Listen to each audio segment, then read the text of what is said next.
All right. So once again, I'm live.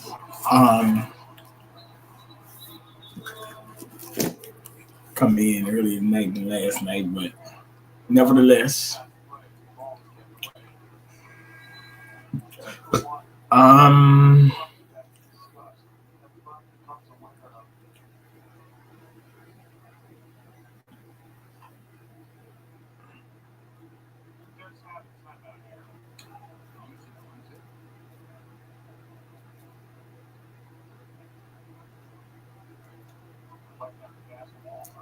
well, like I said, there's a lot of stuff going on out there.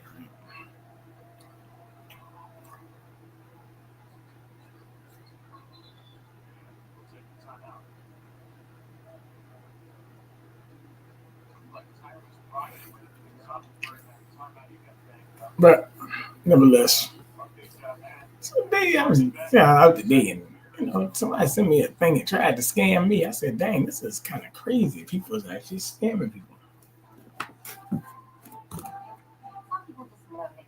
Right?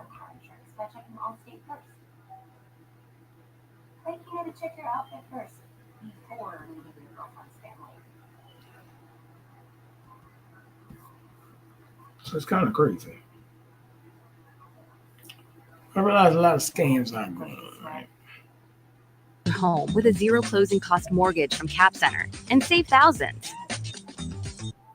Up right now, in 5 minutes after the hour. Yo, what's up, man? How you doing? All right, chill. How you doing, man? I'm talking about these scams, man. Scam. I showed you the thing the guy tried to get me. Oh yeah, man. But I didn't fall for it, so it what it is now. But people are falling for it, just like this lady right here, or they saved her actually. For new this morning, local bank teller saved an elderly woman from losing nearly $10,000 to scammers. She's a grandmother whose judgment was blinded by emotion. This all happened in an Achieva credit union in Clearwater. That's where we find ABC Action News reporter Keely McCormick live this morning. Keely, good morning to you. You spoke to the people there at that Achieva about this heroic story. What are they telling you? Hey, good morning. That's right, I did. And $9,500 nearly lost forever. But luckily, a bank teller here at Achieva was a hero that day when she recognized something was wrong. Now, picture this. You get a call saying a family member is hurt and you need to send money now. It's a scam we've been warned about before, but now Clearwater police and scam experts say those calls are getting more realistic and more common. We had an elderly woman come in. She went up to the teller. She wanted to withdraw $9,500. For security reasons, we're keeping the victim's name private, but $9,500. You got when you withdraw that kind of money. Achieva Credit Union first said something. Right? So what again? When you withdraw that kind of money, you got to let the bank know ahead of time, though, right? Yep. Interesting. You're right. You do have to let them know. That's interesting. I wonder if the lady knew that or didn't know that. You know what I'm saying? It's like, wow, okay.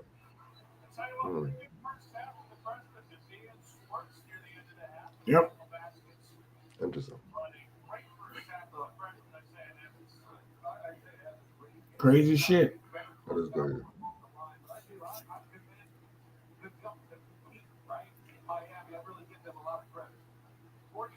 That is very crazy, like I said. But they're getting people, so they're what it is. May be wrong. She needed cash right away. I asked her what it was for. She said it was for legal fees. I said, well, who's the attorney? Can we call him? Can we make a check out to him? And she said, I don't know who the attorney is. Okay.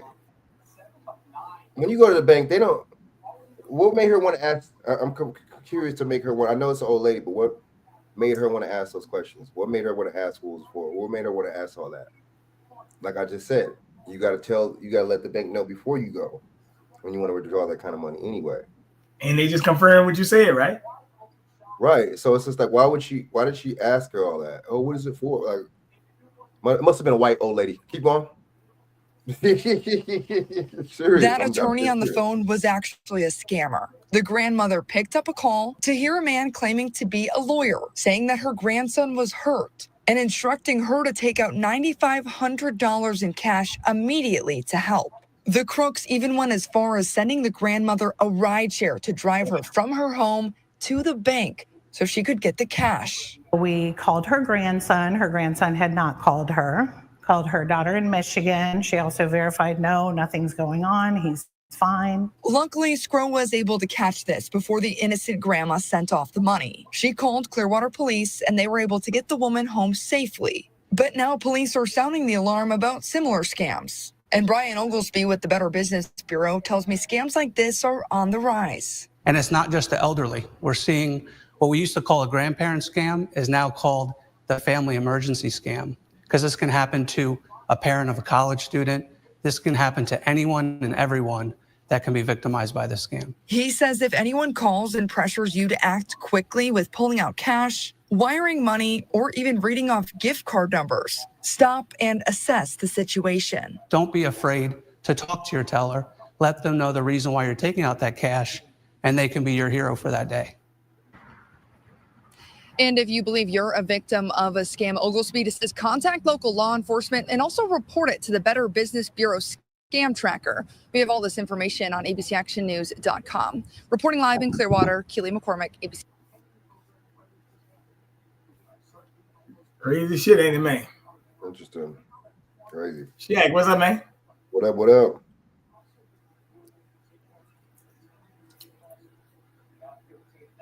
What's good? Chak.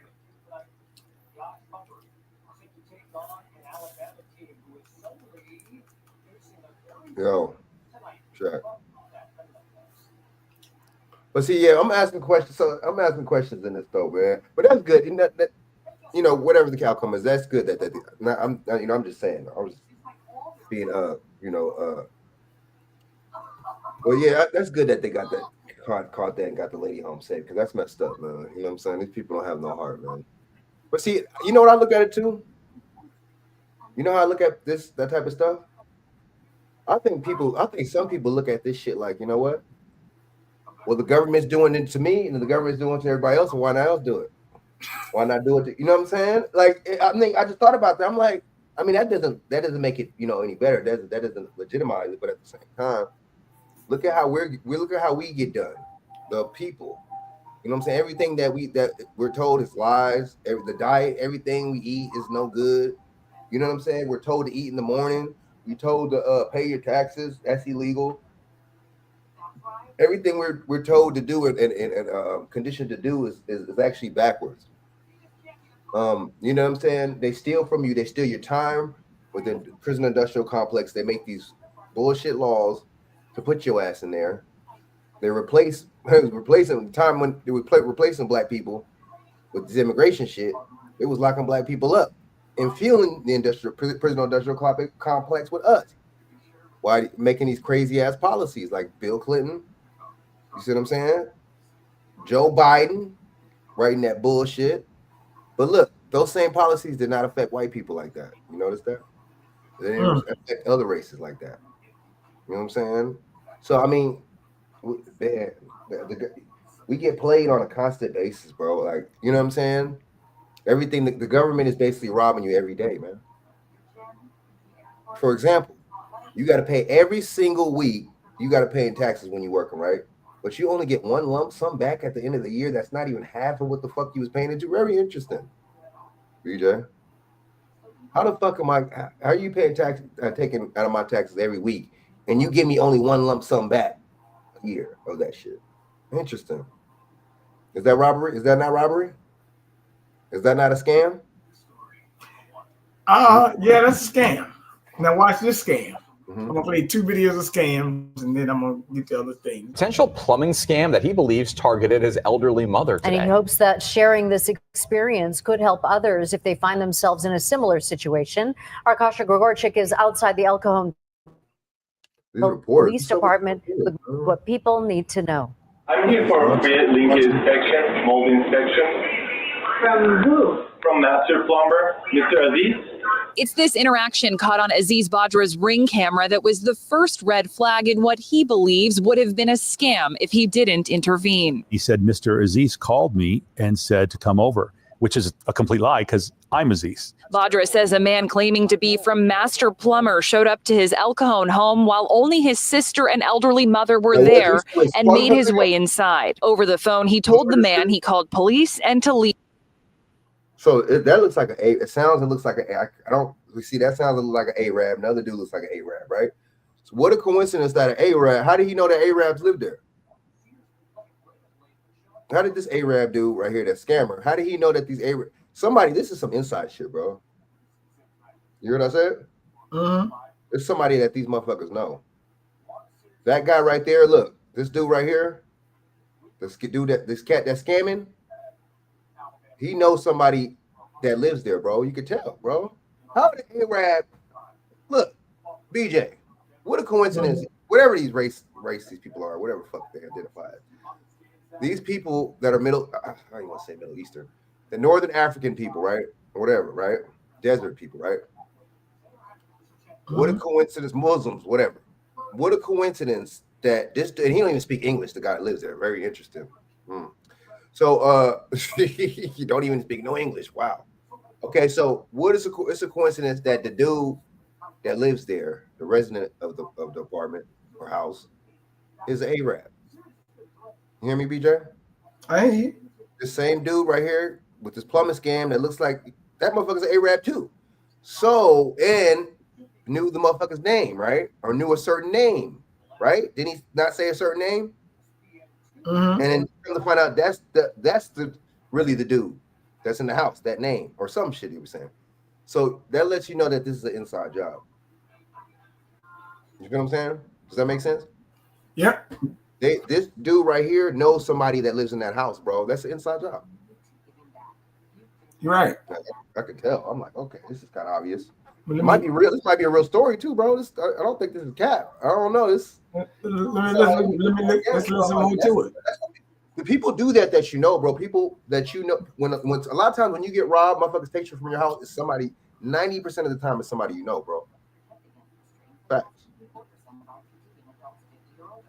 Or maybe 80-something%. Maybe 70%. Definitely a higher percentage, though. You know what I'm saying? You're right. Straight up. You're 100% about that, bro. Leave immediately. When I reached the house by my mom, she was on the phone, and it turns out she was on the phone with this foreign phone room that was just smiling and dialing elderly people. And she told me that my mom, she had called and was a technician there, and he was coming to check for mold. And then I started to put two and two together and realize this is just an elderly scam. He also circled back with local company Master Plumbing. He said, it's absolutely not one of our people. We get 2 or 3 calls a week of people saying, did you send someone to our house? We also spoke with the company's owner, who said similar calls have been frequent for the last 4 months. The man who showed up at Badra's house. He wasn't driving a company vehicle. His smock that he was wearing had no name on it. So Badra made one more call, trying to get the same plumber to show up to another address. We did it on purpose because we wanted to make sure we could get his license plate and any additional information. And then we confronted him, and he said he was with this Master Plumbing, which turns out he's not. Then he said he was with another company, and there's 2-3 different names, different websites, all pointing in different directions, no contractor license number anywhere. And the story just got more complicated and more suspicious. While he's not sure if the man might have overcharged or asked for some type of deposit and never returned, or perhaps something else entirely, Badra's instinct was to share his story with the community so that others can be aware. I know people who have been, ripped off or scammed as elderly people, and I just don't want to see that happen to anybody else. It could have or almost happened to my mom, or worse. We did try calling Full Serve Restoration. That's the other company this man claimed to be with. When they answered, they said they were an entirely different company, yet they acknowledged the man as an employee. We also visited the Full Serve website where there is no license number listed. Badra has reported this to El Cajon Police, and he says he plans to also report it to the local FBI field office as well as the district attorney's office. Reporting from El Cajon, I'm Kasha Grigorchik. Great. The new go. Crazy stuff, ain't it, man? It's crazy.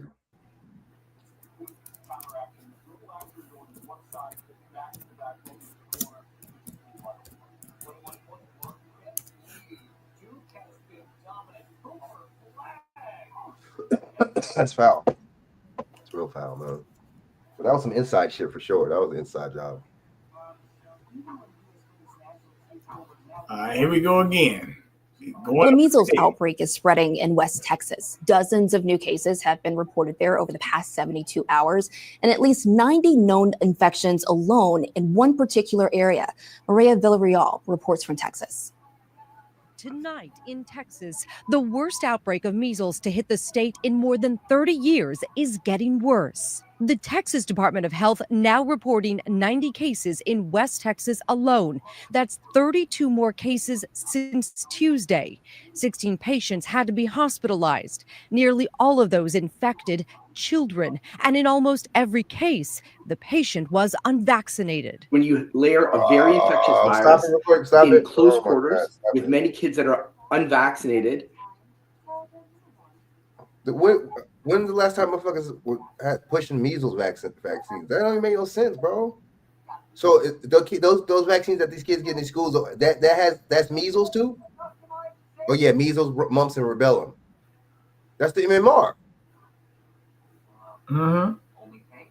So aren't the kids mandatorily getting them MMRs? That's mandatory, right? Not. You go to school? You can get an exemption. But I'm just saying most of these kids are getting them shots though. Yeah. We'll just say that. So yeah, this is that fear mongering, bro. This is that oh it's your fault because you didn't get the shot. This is that, you know what I'm saying? This is that BS. Well, y'all the reason why this shit is spreading.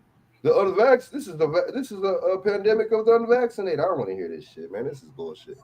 You know what I'm saying? Like, well, it's growing every day, so I gotta bring it up. No. I feel you. I'm not saying you're not reporting, but I'm just saying it's like this dude is full of it, man. You know what I'm saying? They full of it, but that's that fear mongering and that's that tactic right there. You know what I'm saying? Guilt you. Let's put guilt trips on. Fears over a measles outbreak in the. You're right. Here we go. United States, the Texas Department of Health is saying that there are now 124 cases linked to a measles outbreak in West Texas, raising new concerns over the potentially life-threatening illness that was declared eliminated in the United States more than 2 decades ago. I want to bring in emergency medicine physician, Dr. Stephanie Widmer. Dr. Widmer, thank you for being here with us. So let's run through some of the numbers if we can. It sounds like there were 285 cases of measles nationally throughout all of last year, right? So just this one outbreak alone, we're seeing nearly half that. And obviously, we want to urge caution and not chaos here as we discuss all of this. But what are you pointing to as why this is happening specifically in Texas? So it's really difficult to pin down exactly why this is happening right now, but waning vaccination status is something that we are concerned about.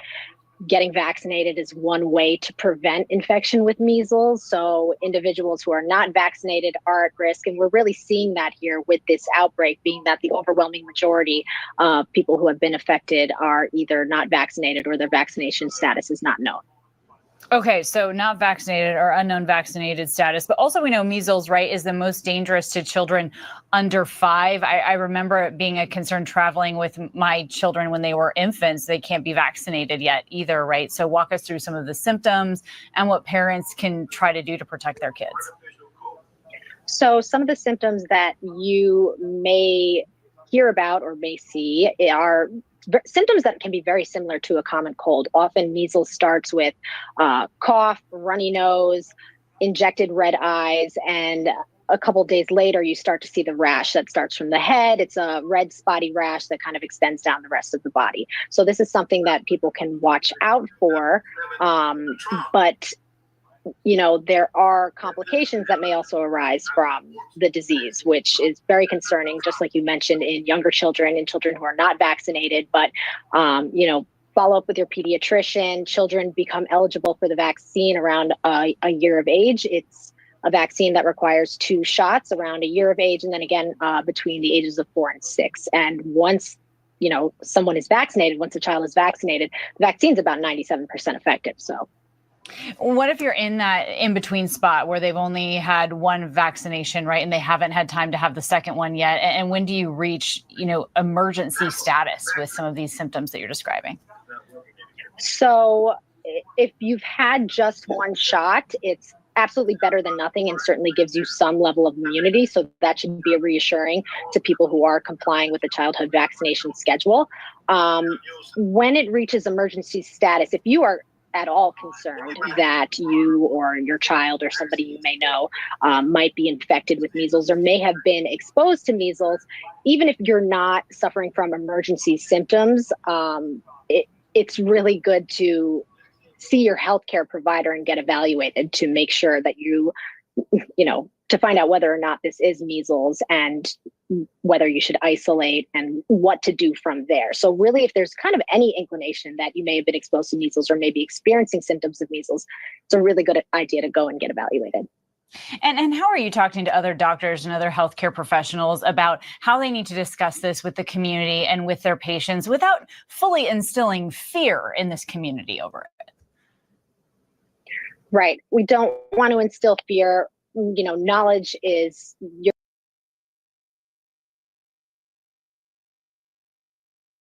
Listen closely to this, okay? Mm-hmm. Other things like that. Well, that's how the child's immune system is being educated and built up and strengthened.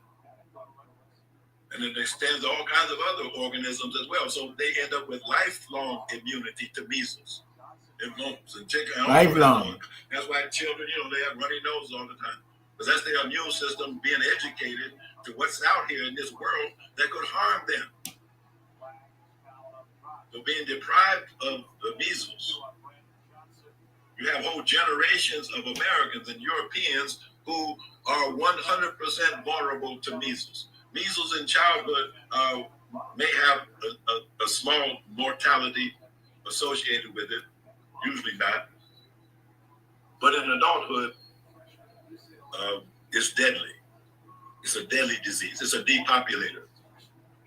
So if you know that you actually got the measles vaccine in your childhood, well, then you better take extra measures. Basically, you better take extra measures because you're at risk if you took it in your childhood. That's basically what he's saying. Right? That's a good point. Damn, my shit's muted. That was a good point. And then, and the whack thing about it is, spaces like this and, other spaces that they'll hit you with the, you know what I'm saying? Misinformation and all this, all this. I don't want to say too much, but they hit you with the, them phrases they hit you with. So, that lets you know that it's really an agenda. And then it goes to show, you see what I'm saying? That they want to keep this pharmaceutical industrial complex going. They just want to keep money to that motherfucker. They don't want any kind of cures. They don't want any ailment. People getting healed. They don't want no real remedies. They don't want none of that. Right? They just want people to be a damn fiend permanently throughout their whole life and keep going back, to them till they die. That's what they want. You know what I'm saying? Everything that's why I don't trust the media. I don't trust, you know what I'm saying? I don't even trust a lot of social media. You see what I'm saying? A lot of this stuff, Okay. A lot of the stuff that they tell us, you know what I'm saying, is propaganda, bro. It's propaganda. You know what I'm saying? is BS. But yeah, you know, and like that's truth what he's saying, but the government ain't gonna tell you that truth. The government's gonna tell you something and leave you in a whole other loop and tell you something completely different from that. That's interesting, man. That's crazy, bro.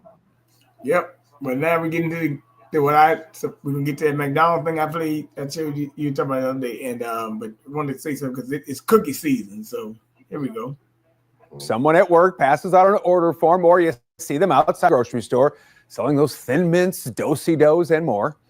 That sounds like so my favorite cookies are the Toffee-tastics. So basically they're buttery cookies with crunchy toffee bits inside of them. But you know, I don't really like it crunchy. So what I do is I put them in the microwave for 15 to 20 seconds so the toffee gets all gooey and delicious. And then you put ice cream on it and they're just, oh my gosh, they're like heaven in your mouth.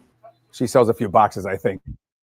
Some families are concerned after a recent study by GMO Science found samples of the cookies tested positive for toxic metals and chemicals. So let's take a closer look at this here tonight. Researchers looked at 13 types of 25 cookies from California, Iowa, and Louisiana. They found 100% of the cookies contained at least 4 out of these 5 heavy and toxic metals. We are talking about aluminum, arsenic, cadmium, lead, and mercury. They also tested positive for very high levels of glyphosate. That is a chemical used in weed killer. Researchers say it's been linked to multiple health issues. It's banned in 33 countries over fears about its safety, but it's not banned here. 33? Damn. Crazy, ain't it? Hold on for a second.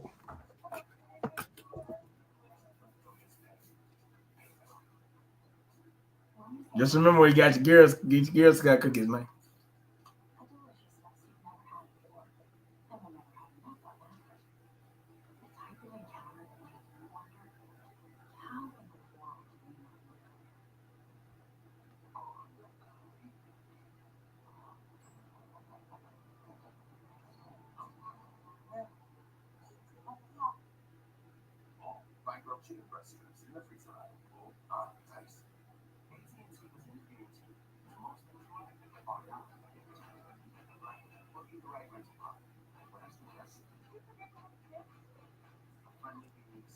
Here in the U.S.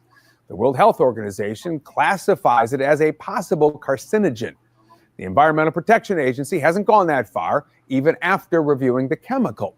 But some experts and families have been concerned about it for years. I'll be right back. Children are exquisitely vulnerable to toxic chemicals such as glyphosate. Even a tiny dose that would probably be harmless to an adult carries much greater risk for a child. We want to trust that what is in a grocery store is safe. And the shocking reality is that in many cases, it's not. Back in 2018, remember this, a report found popular breakfast foods and cereals marketed to kids contained trace amounts of glyphosate. At the time, the companies that used the chemicals said they adhered to EPA guidelines to make sure their cereals were safe to eat. So what are the Girl Scouts saying about all of this? Well, the organization did release a response to this report. They say their cookies meet the safety standards set by the FDA, the EPA, and other health authorities. But they also went a little deeper on these specific chemicals. When it comes to those heavy metals, Girl Scouts says those can occur naturally in soil. So foods, even if they're organic, could have trace amounts. But the organization says those metals are not added to its cookies. They also say glyphosate is widely used in agriculture, and trace amounts can be found in fresh fruits, vegetables, and baked goods. And Girl Scout says its bakers have confirmed the levels in that report do not pose a food safety concern to customers. We're back with more after this.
Mm.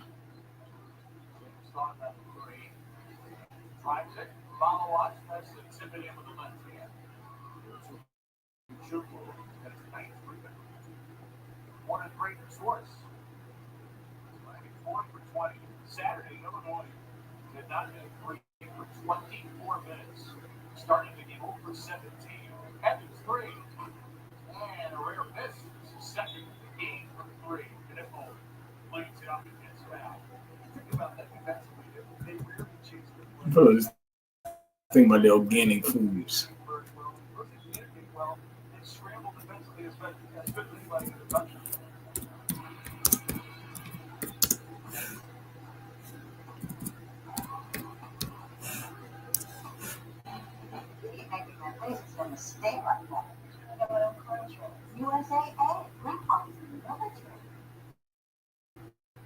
Membership with your mom so she can share with you. Easy. USA Bank. Check if you're eligible today. Well, one thing we do, they've been telling us a lot of stuff about organic food lately. So I mean, it's kind of wild. But let's think about the organic foods here.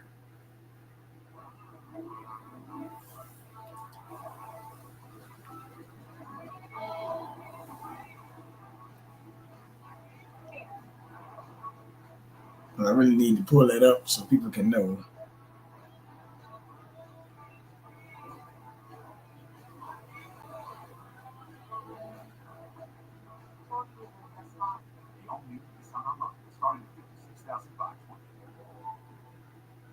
Trying to find that for y'all.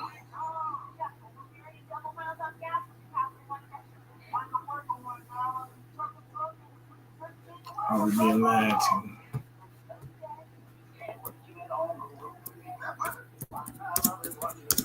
In to about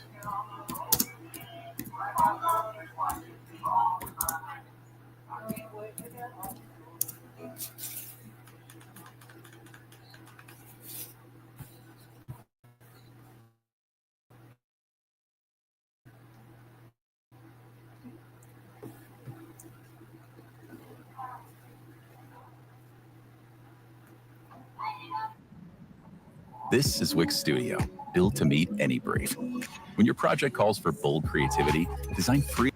What if organic food isn't as healthy or as ethical as you think? What if you're spending extra money on products that aren't that different from conventional ones? And to top it all off, what if the organic farming industry is actually hurting small farmers and the environment? This is the shocking reality of some parts of the organic food system that many people do not know about. There are thousands of farmers and consumers who are part of this real food movement, including myself, who are starting to question organic labels and are seeking alternatives. The organic foods business is lucrative, and fraudulent labeling is not uncommon. The idea behind organic farming was noble: to produce food without synthetic chemicals, to protect soil health, and promote sustainable agriculture. But as the industry has grown into a $231 billion behemoth, big business has moved in, eroding standards and exploiting loopholes. So let's break down some of the most shocking revelations. Believe it or not, there are some farmers who are selling conventional crops as organic ones. This isn't just a small-scale problem. We're talking massive fraud cases. One grain broker in South Dakota, Kent Anderson, made a whopping $71 million selling fake organic grains. Another farmer, James Wolfe from Minnesota, pocketed $46 million pulling the same stunt. And then there's Randy Constant from Missouri, who sold tens of millions of dollars worth of conventionally grown grain as organic between the years 2010 and 2017. Unfortunately, this whole organic thing has gone international, and we actually import quite a bit of organic produce and crops. But here's the kicker: only 2% of these international organic imports are inspected. meaning a staggering 98% go unchecked. And this lack of oversight leaves the door open for potential fraud, with consumers none the wiser. So this limited inspection rate has definitely raised concerns about the integrity of organic labeling in imported products, as insufficient oversight can potentially allow non-organic goods to enter the supply chain under false claims. That organic egg that you're eating for breakfast, there's a 90% chance that it came from an organic concentrated animal feeding operation, a CAFO. In fact, most organic chicken and organic pork are raised in near total confinement, far from that picturesque farm scene you might imagine. And it's not just eggs, chicken, and pork meat. The organic dairy industry is particularly problematic. In 2019, 9 organic certified corporate-owned CAFOs in Texas produced 1.5 times more organic milk than all 530 family-owned organic farms in Wisconsin combined. By 2021, 13 corporate dairies in Texas were producing 2.8 times more organic milk than 407 organic family farms in Wisconsin. These CAFO raised cows don't graze on grass and pasture. Instead, pasture grass is cut and then fed to the cows, in addition to organic grains. And now some organic milks even contain omega-3 rich oil made from corn syrup fed algae, which raises questions about what truly qualifies as organic. These examples highlight how organic is now big business, big agriculture. Major corporations have now bought out small organic brands and are exploiting loopholes. The organic market is booming. In 2023, the market was estimated to be $231.52 billion. And this is expected to grow at a compound annual growth rate of 13.9% from 2024 to 2030. Some projections see it reaching $529.64 billion by 2032. This rapid growth rate has led to a watering down of organic standards and a focus on profit over principles. Unfortunately, developing countries are flooding the US market with organic products that don't meet the same standards as US organic products. The USDA's group certification for imports is a huge loophole. Only about 2% of farms in these group certifications internationally are inspected annually. And this system is forcing US growers who do comply with the strict organic standards out of business, since these imports can be produced much cheaper than the organic products grown in the US. For example, Oregon nut growers cannot compete with hazelnuts grown from Turkey, where farms are not even being inspected. Unfortunately, the organic certification process is riddled with conflicts of interest. First, farmers can hire their own inspectors, so it's like grading your own homework. Then there are nearly 80 different certification agents out there, and some of the largest organic certifiers are associated with the Organic Trade Industry, OTA, a lobby group that favors corporate agrobusiness principles. Believe it or not, hydroponics can be certified organic in the US despite not involving any soil. And the whole point of sustainable agriculture, regenerative agriculture, is to improve the health of our soil. So with hydroponics, you're not even using soil. Instead, it's a method of growing plants using just a nutrient-rich water solution.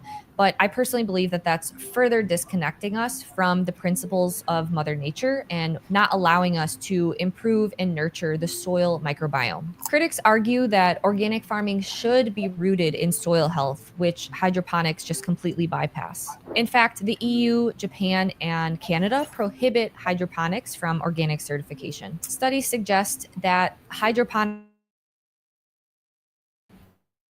grown vegetables may lower levels of certain nutrients compared to conventionally grown produce, and that makes sense. The soil microbiome underneath our feet is connected to a number of micronutrients that we don't even understand yet. And so, of course, produce not connected to Mother Nature, not connected to soil health, isn't going to produce the same health benefits as produce grown using hydroponics. The soil microbiome is like internet underneath our feet, where there's all these different channels transporting nutrients, accessing nutrients from one group of microbes to another. And it's something that you can't just replicate in a liquid medium. Then there's the whole problem with excessive usage of tillage. So large-scale organic farming can pose other challenges to soil health as well, particularly when relying on monoculture systems. Since synthetic herbicides are not permitted for weed control out on pasture, these farms often depend on intensive tillage methods to manage weeds. While this may be effective in the short term, frequent tillage disrupts soil structure, leading to compaction, erosion, and loss of soil organic matter. Again, losing sight of the initial goal of organic, which was to nurture soil health. Heavy tillage use also disrupts soil microbial communities, and it reduces the soil's ability to retain water and nutrients. So over time, this tillage practice can degrade the soil, making it less fertile and less resilient, ultimately undermining the sustainability goals of organic farming. In contrast, regenerative row crop farming offers a better alternative by prioritizing practices like cover cropping, crop rotation, and reduced or no-till systems. These methods improve soil structure, enhance biodiversity, and build organic matter, creating a healthier, more sustainable foundation for long-term agricultural productivity and also more nutrient-dense crops.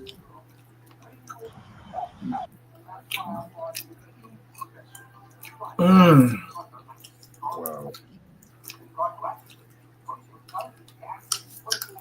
Yeah.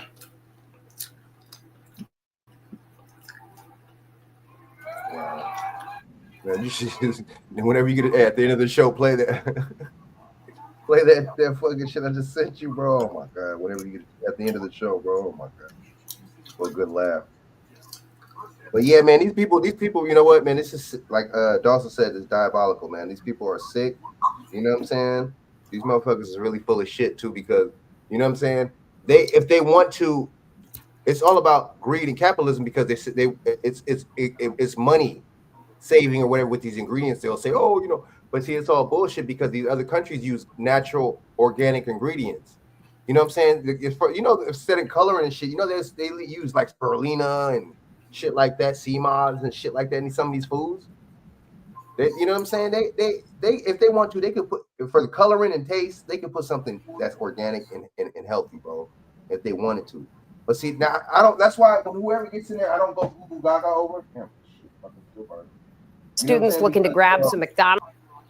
Yeah, I don't go crazy over who's ever still in there, or just my local, you know what I'm saying, Gavin Newsom, people like that, my local officials. Because at the end of the day, this type of shit is still gonna be happening, and nothing's gonna change. At the end of the day, you know. But if they wanted to, they could switch. BJ, they could change these ingredients, man. They could have some organic ingredients if they wanted to, but that's not the thing. Profit over anything, baby. You know what I'm saying? Well, look, we would go right here. McDonald's got an age restriction. McDonald's for breakfast in Flatbush this morning, you may be out of luck. News 12's Edric Robinson is outside the restaurant with a new policy that has a lot of customers talking. Edric.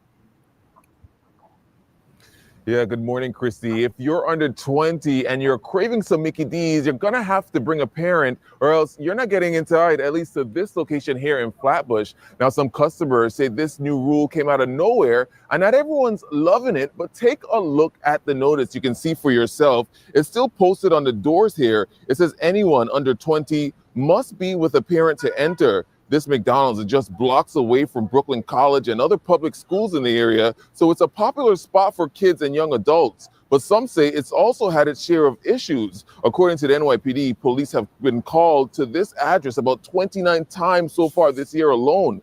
We spoke with people in the area who don't think this rule is the best approach. I think the best way to deter crime is to show enforcement on the premises, not come in with your mommy. And we reached out to McDonald's to find out why this new rule is in place and have not heard back yet. We're going to keep you updated. Yeah, that's kind of wild. That's kind of wild. What the hell does any of that got to do? What does any of that have to do with anything? Like, what's having a parent have to do? And they're tired of you were robbing the police or whatever, so they got to make sure that you ain't going to get in. Why don't you just have a fucking security guard in that bitch or something, bro? Why do you make it seem like, bro? Come on, man. They would do some when it's a predominantly black area. You know what I'm saying? Sometimes motherfuckers get to acting stupid, man. But at the same time, look, you know what I noticed? I noticed that they act like they give you different alternatives when it's a black area. You know what I'm saying? If that was, seriously, bro. Come on, man. They could have a security guard in that bitch or something, bro. Bro. Come on, bro. There's something. There's so many different things they could do to stop the crime up in that motherfucker. Like, what the fuck does age restriction got to do with crime, bro? What are they trying to say? The teenagers are doing this shit? Yeah, what are they trying? They say you can't come in there under 20. Damn, that's kind of tough. That's the vibe I get is that there's little kids committing these crimes or something, right? Mm-hmm. Well, let's pull up these scented candles since I'm on.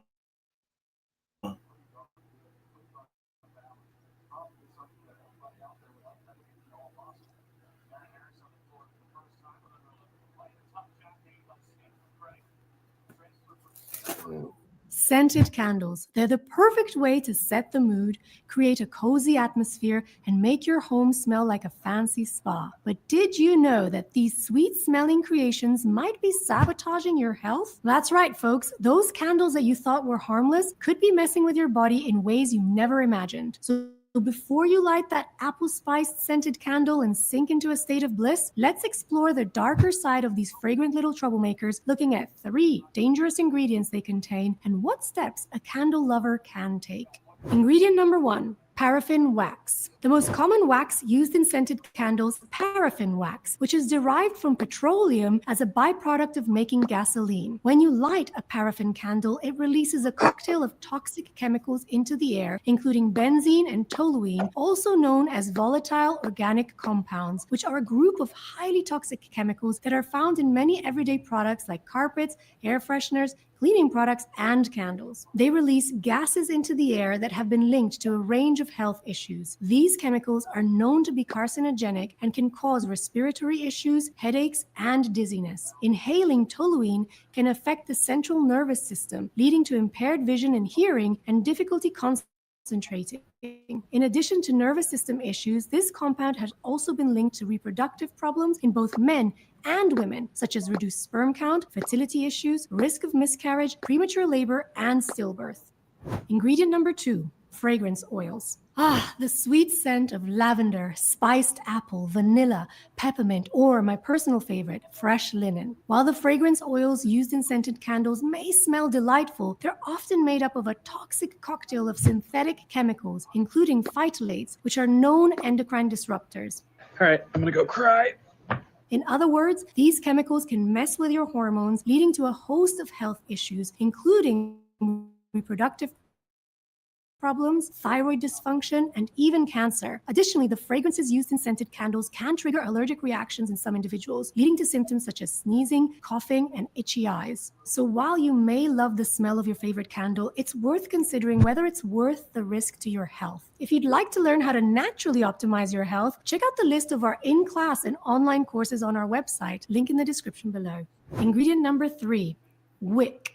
While you may not give much thought to the wick in your candle, it's worth considering that many candles are made with wicks that contain heavy metals, such as lead. When these candles are burned, they release these metals into the air, which could lead to lead poisoning and other health problems. Oh yeah, this just keeps getting better and better. Metals were used in wicks as a stiffening agent to keep the wick out of the wax as it burns. However, burning lead-based wicks results in increased lead concentrations in indoor air and negatively impacts indoor air quality. One study showed that burning single candles can easily raise the source room concentration above the ambient air lead concentration limit, and that is elevated even further when multiple candles are burnt. High levels of lead have been found in children, and it has been theorized that indoor exposure to lead-wick candles could well be a contributor. In fact, the American Lung Association warns that indoor air pollution can be 2 to 5 times higher than outdoor pollution. Overall, when we burn scented candles, we release pollutants into the air,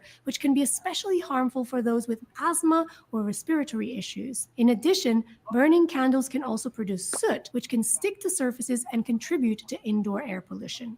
So, what's a candle lover to do? Don't worry, folks. The good news is that there are plenty of natural wax alternatives to paraffin, such as soy wax, beeswax, and coconut wax, which are much safer and eco-friendly. Beeswax is a natural wax that is produced by bees, and it has a clean burn with a warm, honey-like scent. Furthermore, beeswax candles are hypoallergenic and can actually clean your air by releasing some negative ions that easily bind with toxins such as dust, pollen, mold, or odor that are floating in the air to help eliminate them from your indoor air and improve air quality. Beeswax candles, in fact, neutralize the harmful effects of already existing pollutants. Soy wax, on the other hand, is made from soybeans, making it a renewable and sustainable resource. It has a longer burn time than paraffin wax and can hold a stronger scent due to its lower melting point. Soy candles are also easy to clean up with soap and water if spilled. Coconut wax is another great alternative to paraffin wax. It is made from the meat of the coconuts, making it a natural and sustainable resource. Coconut wax candles have a smooth and creamy texture with a natural sweet and nutty scent that can be enhanced with natural essential oils. They have a longer burn time than soy wax and are also non-toxic and vegan-friendly. One of the unique benefits of coconut wax is its ability to hold a high concentration of fragrance, allowing for a stronger and longer-lasting scent. Additionally, coconut wax candles have a lower melting point than other types of wax, which means they burn at a lower temperature and produce less soot and smoke. So the next time you're shopping for candles, opt for a natural wax option, and your lungs, hormones, and the planet will thank you. When it comes to fragrances, there are plenty of natural, non-toxic alternatives to synthetic fragrance oils, such as essential oils or candles made with natural botanicals. These options not only smell amazing, but are also much safer for you and the environment. Look for candles made with cotton wicks or wooden wicks, which are much safer alternatives. You can also trim the wick before lighting the candle to ensure a cleaner burn. If you're not sure if your candle has a lead wick, you can do a wick test by rubbing the new unburnt wick onto some paper. If it leaves a mark like a pencil, then chances are it contains. So that's just some stuff about the candles and stuff like that that's going on. People need to know. I didn't even know that. That just going to show you, like, don't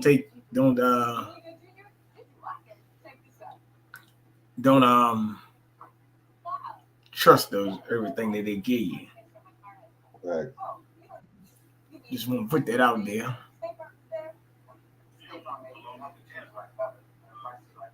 Man, I'm a minute. Hold on. What's going on here?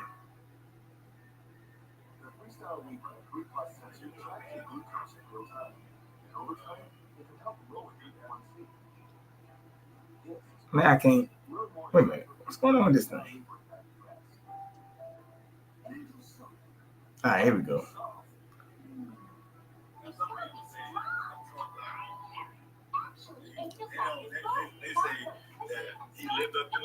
Now look, I'm trying to find this thing for you because it's something. This is the best that America could put up. These two idiots, and you got one of them. The other one lost. Now, are you really better off because she lost?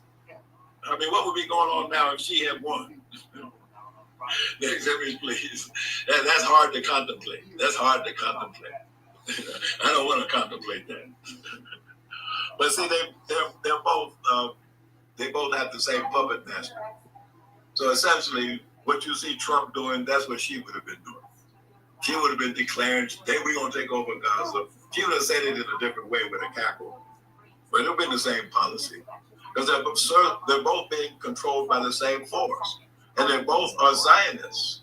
They're both Zionists.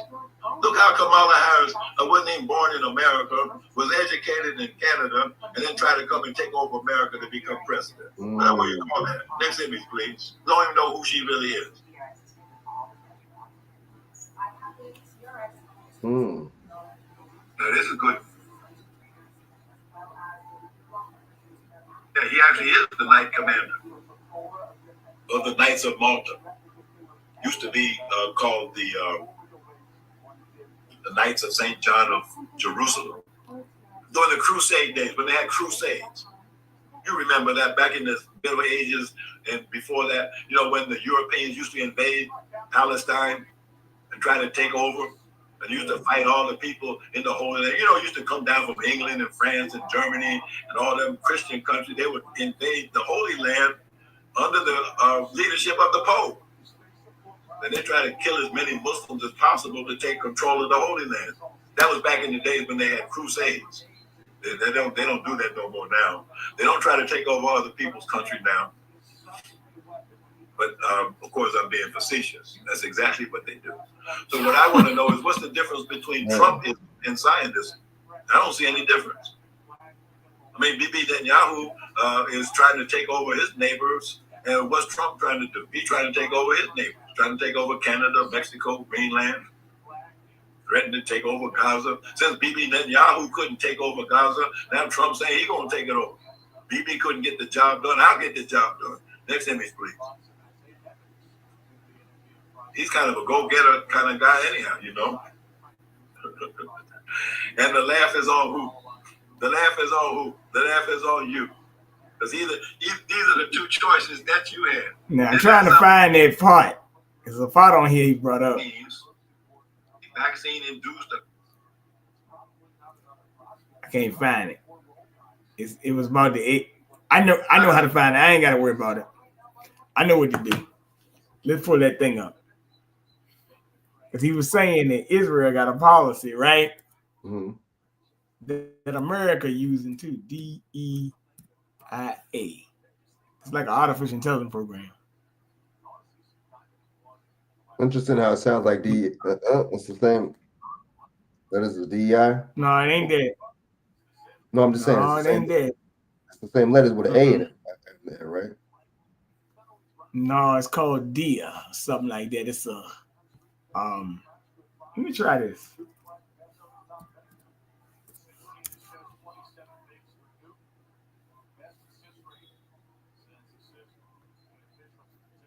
It's the government basically being controlled. Oh, I found it.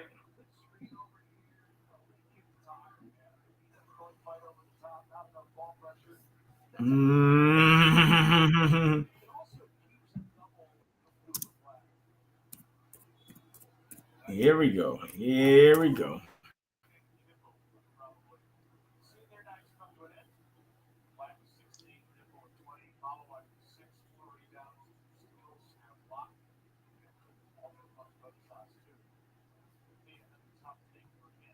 This wasn't reported.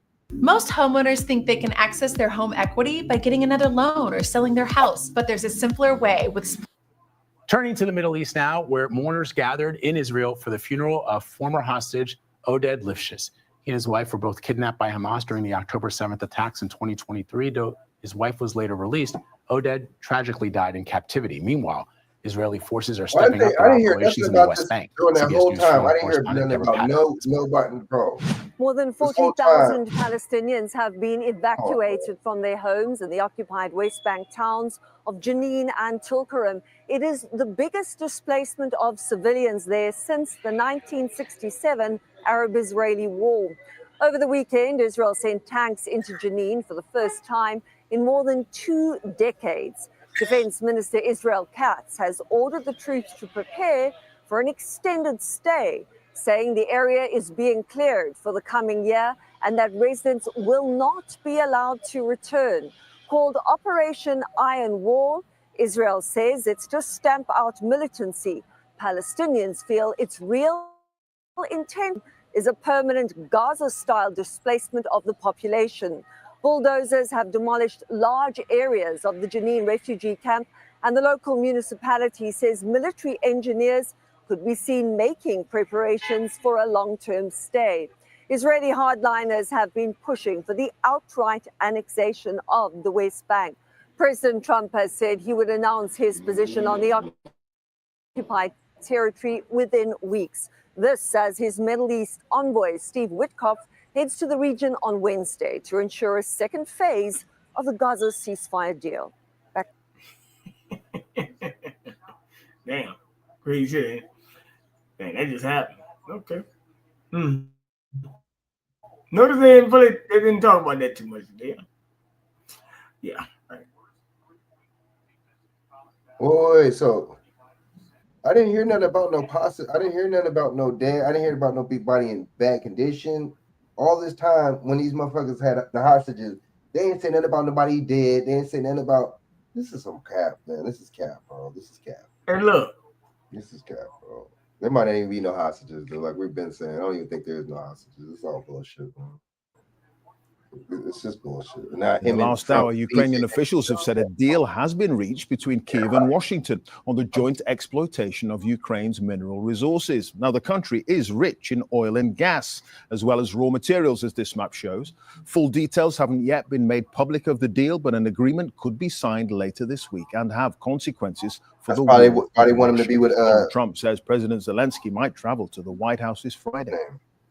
Well, in a moment, we'll speak to James Waterhouse live in Kyiv, but first to Gary O'Donoghue, who's in Washington. Gary, has Donald Trump got what he wanted there?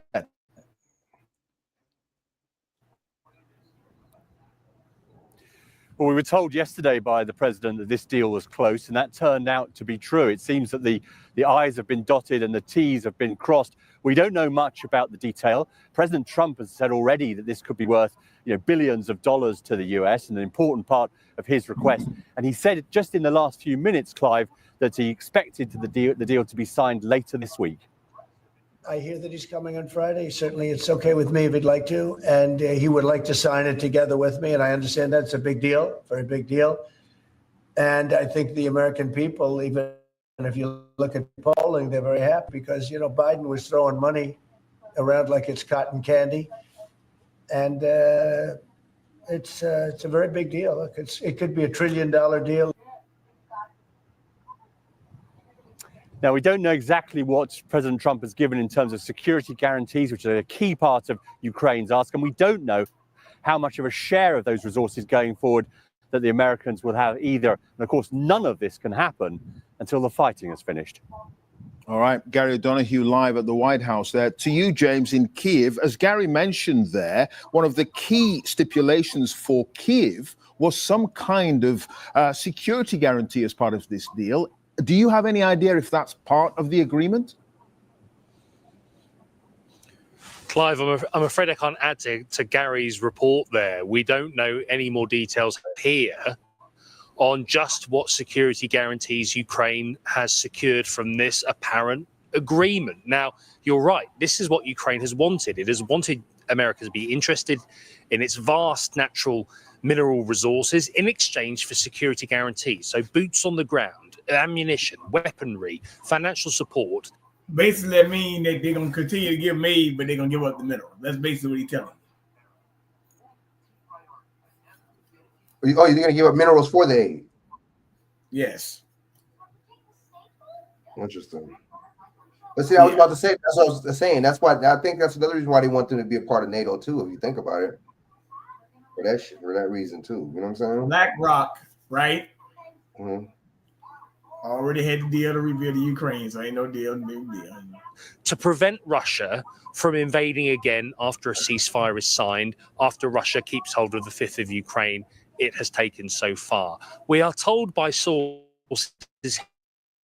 here that the terms of this deal are much more favorable. So you'll remember that Donald Trump said he wants access to $500 billion worth of Ukrainian minerals, a figure that's been disputed in these parts. That has now been dropped. And we must remind ourselves of the hostile backdrop where Donald Trump has accused President Zelensky of being responsible for Russia's invasion, falsely labeling him as a dictator. It's been incredibly hostile. And now we have this apparent area of agreement. And the hope here is this. If America has agreed to this, then it gives it a stake. And if it has interests to defend, then that might equate to military support to enable Ukraine to exist after a ceasefire is signed. Indeed. All right, James, good to see you. James Waterhouse there live in.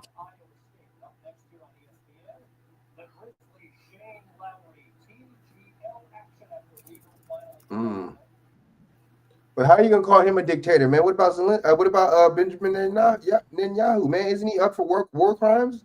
Come on, man. That's why I don't buy none of this, man. I don't buy none of this. You ain't gonna say nothing about that now. That's bullshit. That's why I don't. I already know I don't feed into none of this shit, bro. Like I'll report it like you do, but I already know that shit's bullshit. That's why I don't be. Oh, I like this. I'm for one. fuck all these motherfuckers. None of these motherfuckers is for us, man. At the end of the day, like that's just that. You know what I'm saying? And there ain't nothing gonna do or change my mind about that shit to me. Even if we get reparated, well, that ain't gonna even. I don't even know I'm mentioning that. But yeah, man. But yeah, I mean, I was just pointing you something like that now.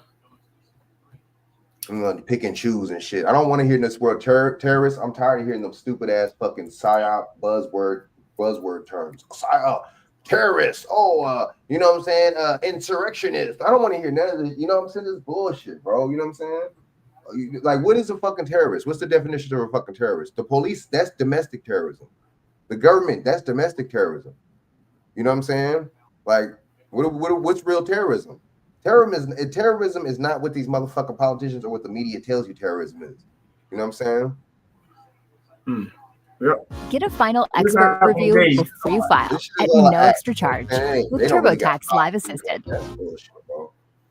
Good afternoon. Thanks for joining us. I'm John Appicello. UVA police issuing a shelter-in-place order this morning after a suspect fled after an off-grounds traffic stop. Now, classes also have been canceled until further notice. In a post on X, UVA police identified the suspect as Naheem Hill. They say he has a known criminal history and gang affiliation. They say he has no known affiliation with the university. Virginia State Police also posted saying a trooper attempted to stop a Chevy Impala for an expired inspection sticker. The driver refused to stop and eventually fled from the car while it was still in drive. The car hit a state police car and at least one other vehicle. Come on, bro. Hold the fuck up. How fast is the car going, bro? Exactly. The description of that driver matches UVA police's description of Hill. As of showtime, law enforcement still searching. No shots have been fired. No injuries have. Wait a minute, hold on, man. They still searching for a guy who jumped out of a vehicle. Come on, man. Stop it, man. Stop it. They said it was gang activity.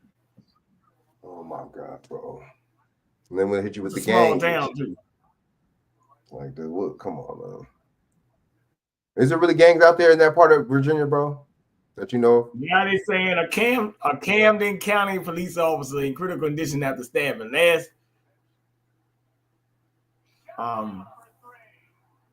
is this Ohio? You said this is Ohio?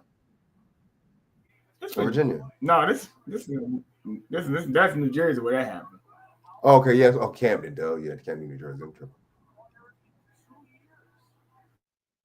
These motherfuckers be lying, man. Yeah, that's kind of crazy. If the story is real, they'll over exaggerate. I noticed that about the news. They'll just put a little twist on that shit. I mean, you know, hey man,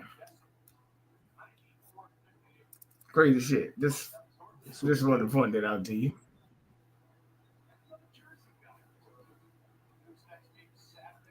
Now,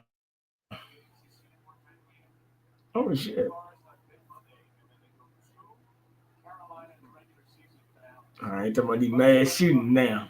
Here we go. We gotta, you know what I'm saying? Push that narrative. Mass shooting, just the name, just the word, just that sounds crazy. Mass shooting. That's what they call it, man. Mass shooting, man.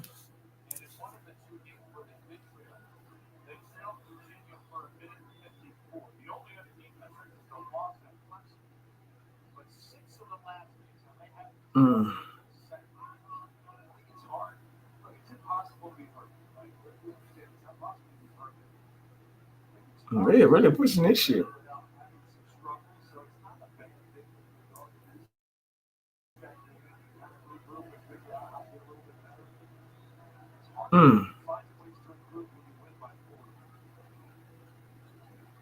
Hey, man, you know what's so crazy?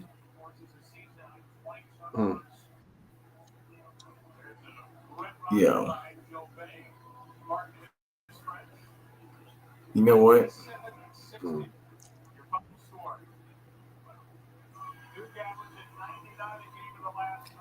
They got something right here. This is Well, the number of people killed and injured in the Las Vegas shooting is absolutely staggering. At least 58 killed, over 500 injured. So just imagine what it was like at the University Medical Center, Nevada's only level 1 trauma center, when that first call came in. But it turns out all trauma centers do prepare for tragedies just like this.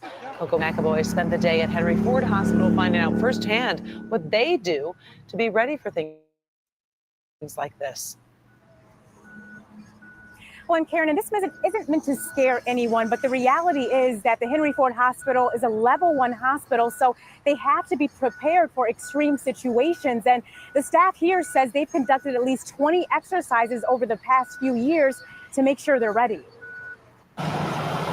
Doctors are always prepared for the worst, but trauma director Jeffrey Johnson has experienced the worst as a doctor in Colorado. At the Columbine High School, and I took care of a couple of patients related to that. And as well, we had the Aurora Theater shooting. So when he heard about the tragedy in Las Vegas, I thought about what we need to do here in Detroit to be ready for an event like this. John Snyder from the hospital says We conduct a number of exercises every year. to create a fluid plan. At Henry Ford, our first thing is going to be to get the most information we can. Then we begin forming teams of nurses, scrub techs, surgeons, and anesthesiologists. So before we get any patients at all, we already have those teams in place. For communication, We have the overhead paging system. We have reverse 911, which can be utilized. And we have other pages as well. and emotionally, You have to continue to care about the people that you're taking care of. And you need to limit your emotions a little bit. You have to sometimes make very hard choices about what goes first and what goes second. while the hospital staff at Henry Ford hopes to never experience a mass casualty event in Metro Detroit, they're ready for the worst case scenario. We take it very seriously that when the time comes, and we hope that it doesn't, that we are ready to deal with as much as we can. And Dr. Johnson says there's a big push to make sure people know how to use tourniquets. That way they can help save lives before first responders step in. So he did a complete demonstration from start to finish on how to use a tourniquet if you're placed in that situation. Of course, we hope that you are not. And we put that full demonstration on our website, clickondetroit.com. Back to you. Well, Coco, if there is not a tourniquet available, is there something else people can use?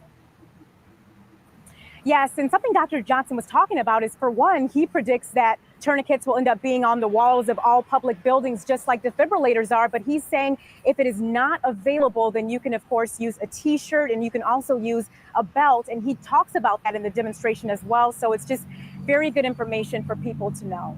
All right. Thank you very much. As a marketing consultant, staying close to my clients is a huge part of my job, which is why We're going to be selling a gold card. You have a green card. This is a gold card.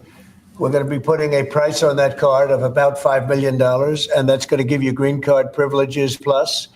It's going to be a route to citizenship. So the EB-5 program was really, you lend some money, but it was full of nonsense, make-believe, and fraud, and it was a way to get a green card that was low priced. So the president said, rather than having this sort of ridiculous EB-5 program, we're going to end the EB-5 program. We're going to replace it with the Trump Gold Card, which is really a green card gold. So they'll be able to pay $5 million to the U.S. government. May Russian oligarch be eligible for a gold card? Yeah, possibly. Hey, I know some Russian oligarchs that are very nice people. It's possible. They're not quite as wealthy as they used to be. They're not as wealthy as they used to be. I think they can afford $5 million. But they're all going to be vetted. Everybody who comes in gets vetted. Okay, they get vetted. So you gotta, we're going to be. So basically, they got a gold card now for wealthy immigrants. You want citizenship to be $5 million. I want to hear that from some nobody. shit like that. I want to hear from nobody no more about. I want to hear it. I want to hear it, man. This dude is now shit. to me, I'm gonna say this. Mm-hmm. Now I'm gonna say this. That's an economic move, but the crazy part, you got some immigrants that got money, so they can get some. Now he said oligarchs too at that, so these ain't gonna be no regular folks coming now. He's putting it out there. Unless you know that they're not about. They don't care about immigration. That lets you know, bro. They don't care about that. Now immigration has a price now. And basically say now you're basically saying you just want the ones that they're supposedly deemed as poor out of the country, right? Yeah. And you want to see. That's why I don't fuck with him. I don't fuck with none of these people. It's all theatric. You know what I'm saying, BJ? None of it's genuine, bro. Mm-hmm. BJ. After a while, are you gonna keep believing a liar, bro? Somebody that you know is a known liar, bro. Here's an update on the latest from Apple. If you are just joining, are you gonna keep believing it over and over and over again, bro? And if you do, if you keep getting lied to, who is that on? Is that on the person that's lying, or is that on you?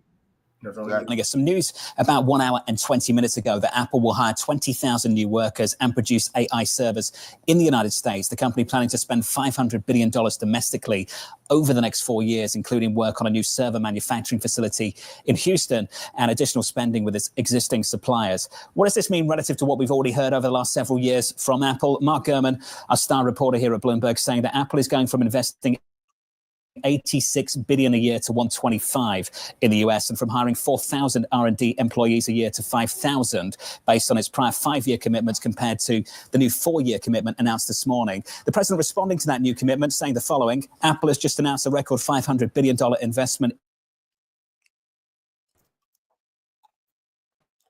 in the United States. Thank you, Tim Cook, and thank you, Apple. So this goes to the heart of the question: how much is this actually a massive ramping up of Apple's plans versus signaling to President Trump saying, look, we're doing our part. You can celebrate this as a win. Now you can not penalize us potentially for doing business outside the U.S. and having production in China. This is a slight acceleration of prior investments, how Mark Gurman talks about it on Twitter, from their April 2021 announcement of how much they were going to move some jobs and investment into the United States. But for Donald Trump, he is going to sell this as a record brand new investment.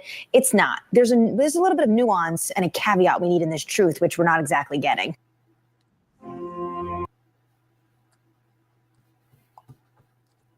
She's got quite of a point, because if you know anything about Apple, with all the data centers that are going to be built around the U.S., they actually were going to do this anyway, somewhat. I mean, and that maybe not been Apple, but other companies, because they've been data centers up and down the East Coast and all around. But yeah, so Apple is bringing 20,000 jobs to the U.S. For AI. I mean, the AI department. So they be in the, they got servers and stuff, so they're gonna be in the data centers and things like that. So basically, AI, basically. Yeah, I mean, they told you though, but they told you that in the Stargate conference they're gonna have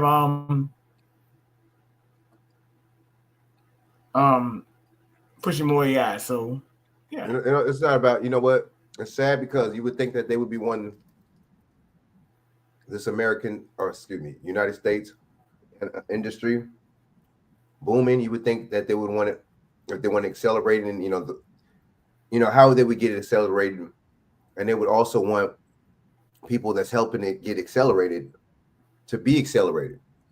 You see what I'm saying? To be getting more money. You know what I'm saying? To be to make sure we had the jobs, to make sure human beings had the jobs. You see what I'm saying? To make sure, you know what I mean? More to make sure more people can get mortgages on houses and shit, buy houses and shit, and buy cars, and less people could be unemployed, bro. But it's not about that. It's some robot motherfucking AI software doing the fucking work. And they're getting billions of dollars. It don't matter. You would think that they want to get the billions of dollars and also make people rich, but nah.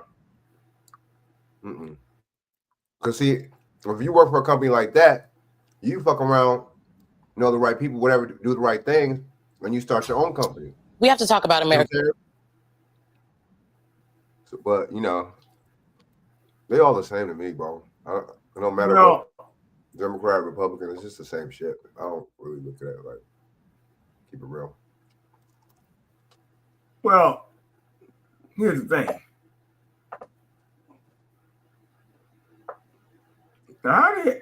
What the hell? People laugh. And the people laugh. You know what I'm saying? Oh, man. Yo, this is. You know what? I'm more of the kind of guy that goes on with actions instead of words. Does that make sense? Okay, let me play this for you. If we can bring energy down, everything's coming down. You know, the eggs are coming down and the bacon's coming down. Everything is coming down. Trump this week vowing to bring down consumer prices, including the cost of eggs, which are at their highest price point in 45 years. That's according to the U.S. Bureau of Labor Statistics. But despite his promises, relief may not be coming anytime soon.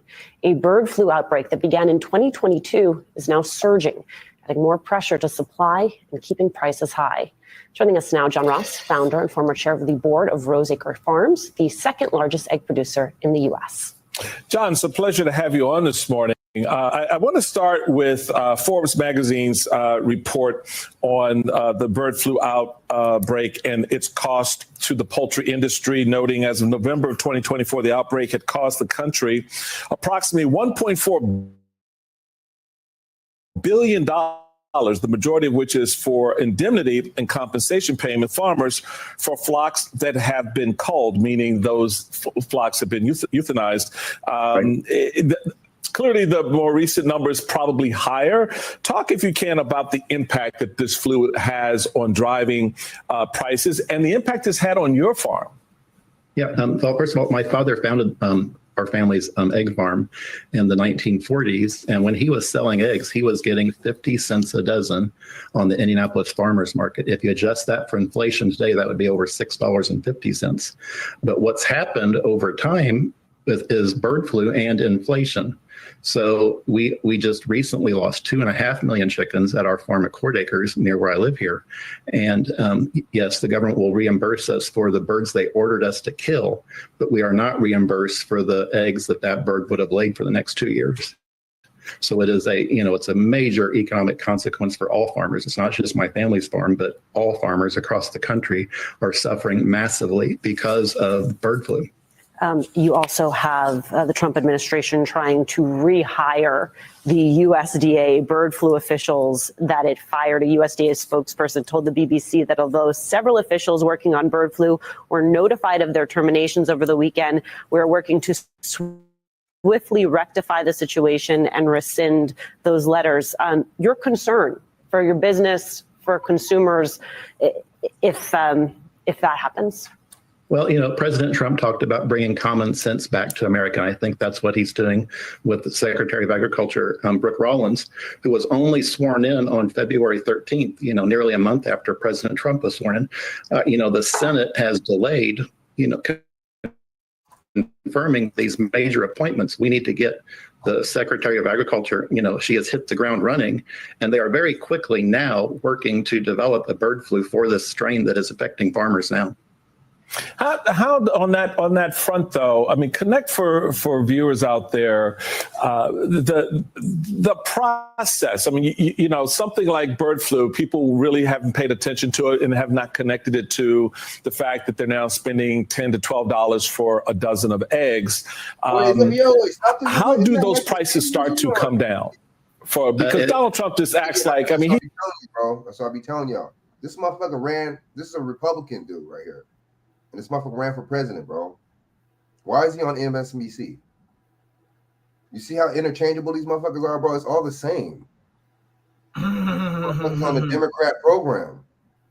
This dude, and his dude is talking, he's talking, oh yeah, Trump's doing a good job. So this dude talking is probably, I don't know if he's conservative or not, but it's like, it's kind of weird. Why are they on, I mean, I don't know. But but the message, that was weird. That's weird but I think I do remember him working here at MSNBC. I think that's right, Michael Steele. That's weird. Yeah. I could have sworn MSNBC was a Democrat, liberal station, bro. Yeah. But see, my thing is, it's all interchangeable. It's all the same. He's just running his mouth. But the message we're gonna. It's a crazy. Yeah, that's what I was saying. I think I've seen it. I think I sent y'all a video too. It was a black dude was saying the same thing. They basically having you kill, or they're reimbursing you. They're having you kill a certain amount of chicken, but you know what I'm saying. That the chickens that it would the eggs that it would have laid, you don't get reimbursed for. But I just think this is all a psyop, bro. Man, it ain't no damn. They just how you gonna just kill random chickens? How do you even are you testing? Do you even know these motherfuckers have the bird flu? You just killing them? Oh yeah, slaughter them, kill them. That's my thing. There's just a lot of shit is saying and done with no proof to me. That's what I need. I need evidence. I need proof. It's just motherfuckers reporting this shit doesn't mean it's true. You know what I'm saying? But yeah, that shit crazy, bro. Control, money. Yep. Bring the price of eggs down. Well, there's a market here, and there are influences on that market. Talk about that. Well, it's supply and demand, and what President Trump is doing is bringing a vaccine to it. So it's not been officially announced yet. That's not good. We believe a vaccine has now been so actually now approved to with the this vaccine bird in it, flu right? virus that's going around now has been affecting poultry farms for going on 3 years. The last bird flu outbreak that we would you give a fucking animals a fucking vaccine? You don't know how that shit's gonna react to that shit. Have you been testing these vaccines on these fucking chickens anyway? Man, I'm sorry, bro. I'm not. Nah, man. I'm good, bro. That's crazy, ain't it, man? Come on, man. So now look, hold on a minute. Hold on. Because he telling a damn lie too. I'm gonna tell you why he telling a lie.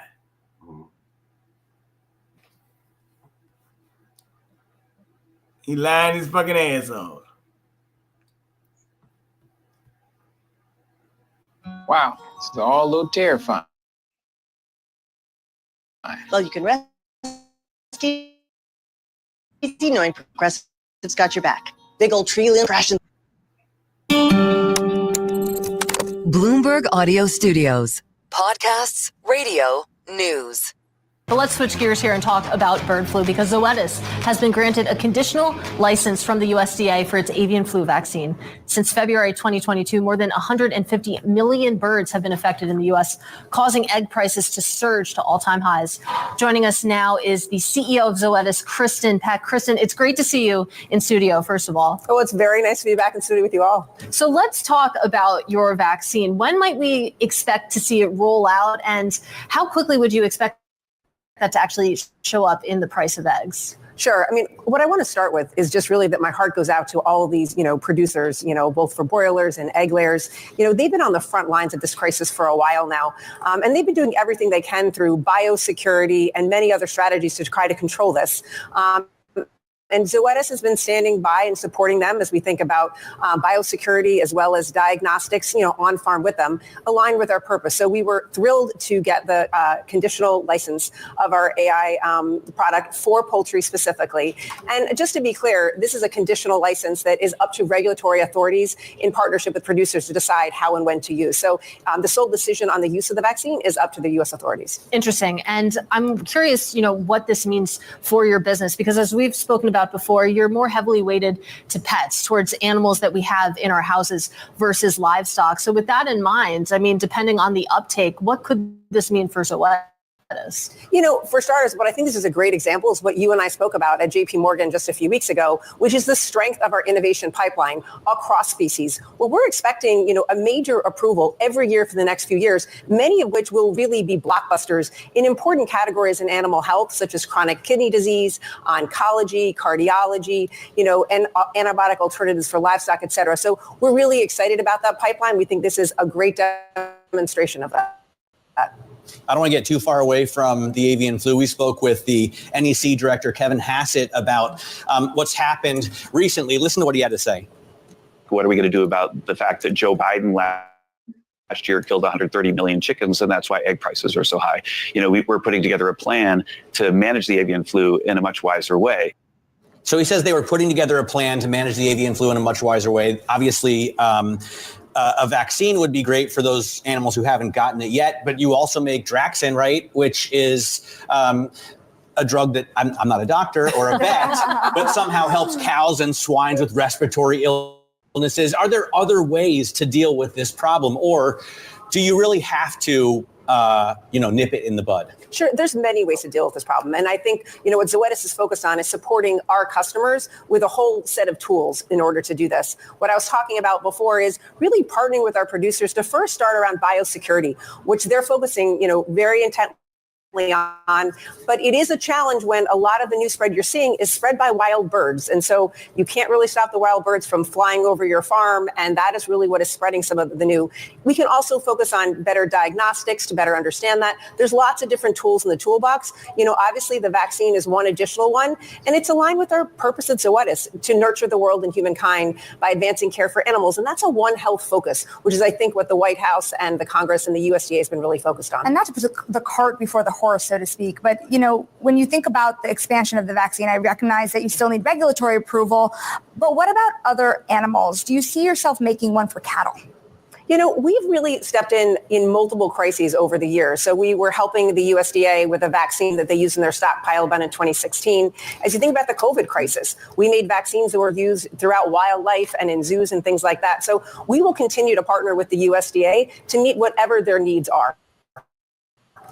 I want to broaden out a little bit because you mentioned your pipeline that you have coming up. There's a lot of excitement over renal disease, for example. You think about cats, kidney diseases are really fatal to cats. And like you said, you have big blockbusters expected for the next couple of years. But then you take a look at the stock price. Over a 5-year basis, you're up about 13% on a total return basis. That compares to about 52% for your peer group. So with that in mind, what do you think that shareholders are missing here about the story? Yeah, we were thrilled to deliver double-digit top and bottom line performance for 2024. And to give an operational guide for this year at the top line, it's 6 to 8% for organic operating growth. I think there was a little bit of a disconnect with regards to foreign exchange for us, which was $250 million on the top line for us in 2025, $50 million on the bottom line, as well as a divestiture for us of medicated feed additives, which is around $355 million that need to be taken out. So we're working through some of that, which we don't really believe was embedded in the consensus. As we saw last week. But we're really confident that we've got multiple drivers of sustainable growth in what is just a phenomenal industry in animal health, which has been incredibly resilient and durable. What does the product mix look like? If I look over, just a list of your medicines, I see obviously dealing with parasites is first and foremost. Then you've got like itchy skin problems, right? And then joint issues like arthritis. Are those the three biggest categories? Yeah, we've got multi-billion-dollar franchises, and the biggest categories where we've been driving double-digit growth. Again, in categories such as paras and dermatology, they've been around for more than a decade. So birds have been affected in the U.S., causing... Who is Kristen Peck?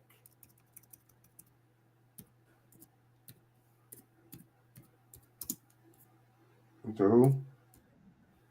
The lady who's the CEO. That's her right there. Some white lady. But look, check this out, man. This shit is not a good. I don't know why people are not really talking about this shit. They're not making a big deal about this shit. Motherfuckers are worried about this, a lot of dumb bullshit. You know what I'm saying? That's a big deal, bro. That'll make me stop eating chicken, bro. I should probably just stop anyway. But this is bullshit. You know what I'm saying? Why are they not talking about? Why is nobody in the mainstream, or why would they? But nobody's really asking the Trump and these motherfuckers a question. Hey, are you guys gonna put this? So what would that mean for people that eat the fucking food? Why is nobody asking that question? It's as simple as that. So what does that mean? Would that mean that people will get? But see, that's what they want. They want motherfuckers to have that. That's the way of them putting that. That's the way of people getting it, the vaccine, without them giving it to them, because they know people are resilient. You know what I'm saying? Or resistant to it. You feel what I'm saying? Well, let's pull this up there. These motherfuckers, that shit is some bullshit, bro. But they ain't talking about it, are they? Talking about what? Like, nobody's really talking about it. You notice that? I guess it's not important. Now, I remember last year, well, this happened last year. Just going to go on the timeline here. Don't forget this. Liberty Mutual is all she talks about, since we saved hundreds by bundling our home and auto insurance. It's pronounced Liberty. Liberty. We are back with a new lab-grown chicken that was just approved for sale in the U.S. Could be headed to your dinner plate. Devin Dwyer has the details. Good morning, Devin. Hey, good morning, George. Americans ate 75 billion pounds of red meat and chicken last year. But what if some of that meat was not raised on farms, but instead of high-tech facilities? Scientists say that could be good for the environment and your health, and soon it could be on menus and store shelves. This morning, the USDA has approved cell-cultivated meat to be sold to the public for the first time. So that's where it all starts, just a few cells. 2 cultivated meat producers now getting the green light to begin commercially selling their chicken, not raised on a farm, but in a facility. The meat is grown using real animal cells and large bioreactors fed with nutrients. I recently got a tour of California-based Upside Foods, the nation's first and largest cultivated meat producer. You're making chicken in there. Yeah, so if you look at this is a... So that was just last year about the lab-grown meat that was, approved, so. Bro, that shit's some bullshit. Christina Murray's long journey to motherhood took a path she never thought possible. I spent my entire life wanting to be a mom. I loved, nurtured, and grew my child. And I would have done literally anything in my power to keep him. After years of fertility and IVF treatments, she gave birth to a healthy baby boy in December of 2023. What was your immediate reaction after you gave birth? I was happy. I was a mom. He was beautiful and perfect, but it was also very clear that something was wrong. She vividly remembers the shock when she saw her baby for the first time. Whereas Christina is a Caucasian woman who chose a sperm donor with a similar appearance, the baby she delivered was African American. An at-home DNA test result that January confirmed what Christina suspected.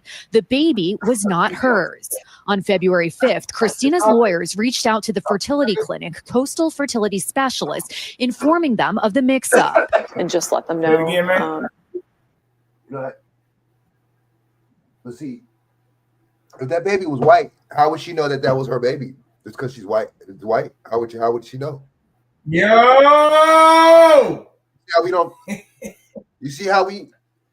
Oh, so you see it's a nigga baby. You already know it ain't your baby, huh? See, people full of shit. Let's keep going. You know what I'm talking about? That's that racism shit, bro. I'm sorry. That's some racist shit. I mean, of course, no, there's nothing wrong. I get it. She wanted a white baby and it came out black. You would obviously know that that's not your baby. Okay, I get it. But there is some racist overtone to this shit. Look how mad this bitch looks. You know what I'm saying? Yo, let's finish it, man. I gotta play this. This is some wild shit. Just a little bit. Just a little bit. What the results were and asked for answers. In March, Coastal Fertility informs the other couple their embryo was transferred to Christina, that family taking legal action to obtain custody. In a family court hearing that May, Christina decides to give up the baby. So like everyone's happy and joyous, and then there's me losing my entire life all at once. Now Christina is suing Coastal Fertility Specialists in a complaint filed in a Georgia court. Errors like this should never occur in a fertility clinic. This is the cardinal sin. The actions of the fertility clinic have come very close to destroying me, have left irreparable damage to my soul, and ultimately left me questioning whether I should be a mom or not. In a statement, Coastal Fertility Specialist says in part it deeply regrets the distress caused by an unprecedented error, adding this was an isolated event with no further patients affected. The same day this error was discovered, we immediately conducted an in-depth review and put additional safeguards in place to further protect patients and to ensure that such an incident does not happen again. Christina's attorney also says government regulation. She got the sperm. Yeah. She got the sperm, or did she get the? What did she do? Stop being freakazoid, man. No, what did she? What was her procedure? She got sperm, or she got? Would they freeze her eggs? What did they do? At this place, it just go to show you, man, that this thing is wild, and that's why you don't need to do that CRISPR and all that stuff. But she got somebody's sperm, or what was the procedure that she got? Well, IVF mean they plant the egg. Plant the egg. They fertilized the egg. But she froze her eggs. But yeah, let me just hit this for you. Is needed. Christina's situation at Coastal Fertility is just one example of the crazy mishaps that can occur at a fertility center because they are largely unregulated. There are no reporting requirements when errors are made. There are no random and federally required certifications for the staff who work at fertility clinics. As for Christina, her long journey to motherhood is not over. It sounds like you haven't given up your dream of becoming a mom. I have not given up. I have started the process over again with another clinic. And I'm hopeful that in the next year or two, I can try again. And Priya Sridhar joining us now from Savannah, Georgia. Priya, to put it mildly, this is a shocking incident, but I guess not entirely unheard of. How common is this, and is there anything that families can do to ensure it doesn't happen to them?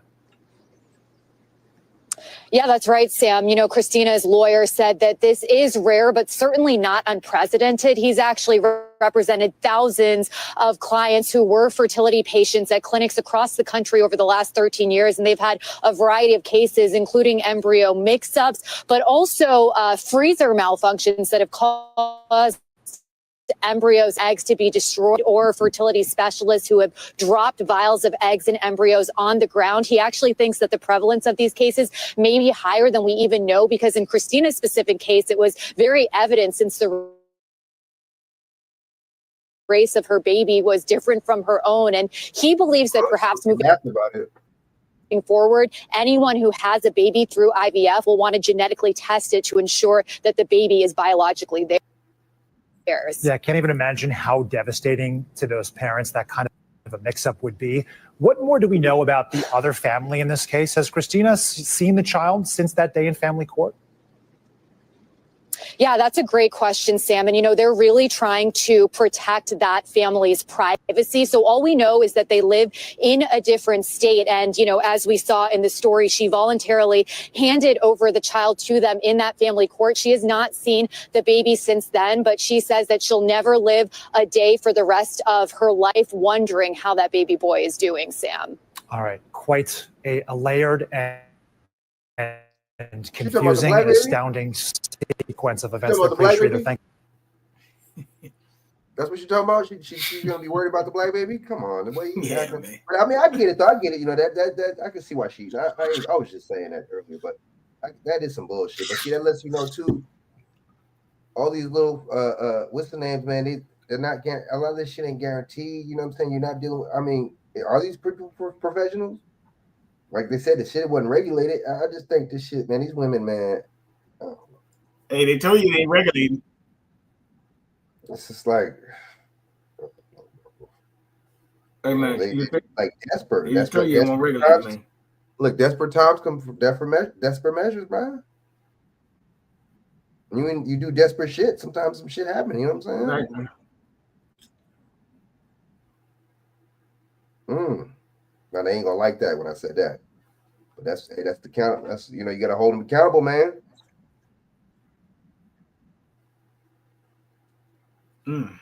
Right, you do have to hold them accountable. Oh my goodness, this is kind of wild right here.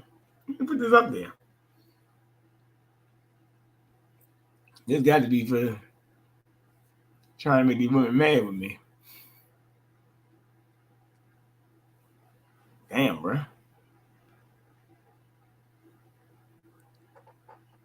Oh yeah, I sent that. Shit is funny. Tell me that shit ain't funny, but look at the list, bro. I sent that shit, man. Bro, I thought it was funny, bro. They said motherfucking Popeye's cashiers. That's a list of women that will cheat. Oh, that shit got me dead. That shit had me down. I thought it was funny. I sent it. Oh, my bad. Well, I mean, hey, man. It said women who twerk, females who twerk. Let's see. Oh, that shit funny, bro. My bad, man. Well, I mean, let me. Speaking of that, just something to throw in the pot. Since you brought that up, Archie, Miss Crimson Cure. Oh yeah, oh man, you talking about the old lady, the old lady that was the actress lady? Which one? What are you talking about, bro? And she was going in on that lady, man. That was funny. Did you see that one? You know, lady's like in her 60s and she quit her job and shit or something just to try to be an actress. Like, wow. Yeah, she might be going a little bit on that one. That don't make no sense, man. Like nobody didn't tell her, nah, I don't think that's a good idea. Nobody was in her ear like, maybe not, maybe you shouldn't do that. People don't care, dude. Women sabotage each other, so I get it. You know what I'm saying? Nobody didn't say that wasn't a good look. Like, nah, you know what? Maybe you should. People so this is crazy, bro. DJ, people are out their mind, bro.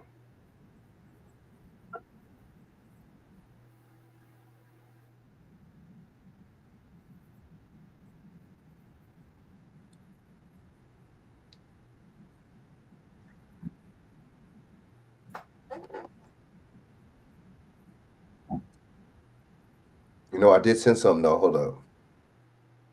I did send you something. I'll send a couple things, man, besides that one.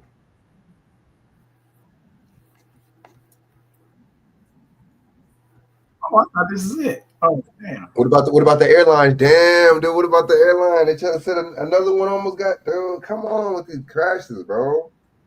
With these,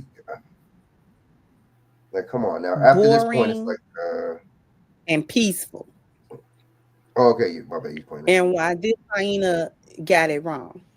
So we're just gonna let her say what she's saying. And next minute I need to do that. Like, a schedule does not work for me, so I can't get bored. If you cannot fulfill like that excitement in my life, I will get bored. I love my healthy relationship, but it's like, do y'all think healthy relationships get boring? Like, you're in a good relationship with a guy and you are enjoying your time, or a girl, it doesn't matter. Like, you enjoy who you're with, you're enjoying your time, and then all of a sudden, not all of a sudden, but the fact that the routine is so good, does it get like boring? Like, damn, we need okay, some type of discourse. I need to get your relationship is healthy. Okay. So please vary. Okay, so yeah, I think this really healthy. is the question for me. So yes, I do have a healthy relationship. But me personally, as a person, I don't know if it's a Gemini thing. I don't know if it's me, but consistency does not work for me. Like, I'm very sporadic. Like, 1 minute I could do this, and next minute I need to do that. Like, a schedule does not work for me, so I can't get bored. If you cannot fulfill like that excitement in my life, I will get bored. I love my healthy relationship. Wow. Now, I'm gonna tell y'all the reason why this is done. And this goes into something that I was trying to explain before. And I got a lot of pushback, and the pushback was more so due to misunderstanding. And to be honest with you, a lot of that misunderstanding was actually from the men, because they have a hard time differentiating the interjection of some sporadic thing, like oh, you want to go out tonight, when it was unplanned, or you want to play a game when it was unplanned, or you want to watch a movie, whatever it is, to break up the routine of something. A lot of the guys have a hard time with that concept because they immediately link it to drama and some type of negative thing. And a lot of times, the reason why I think that a lot of times the men make that connection is because a lot of them are with hyenas.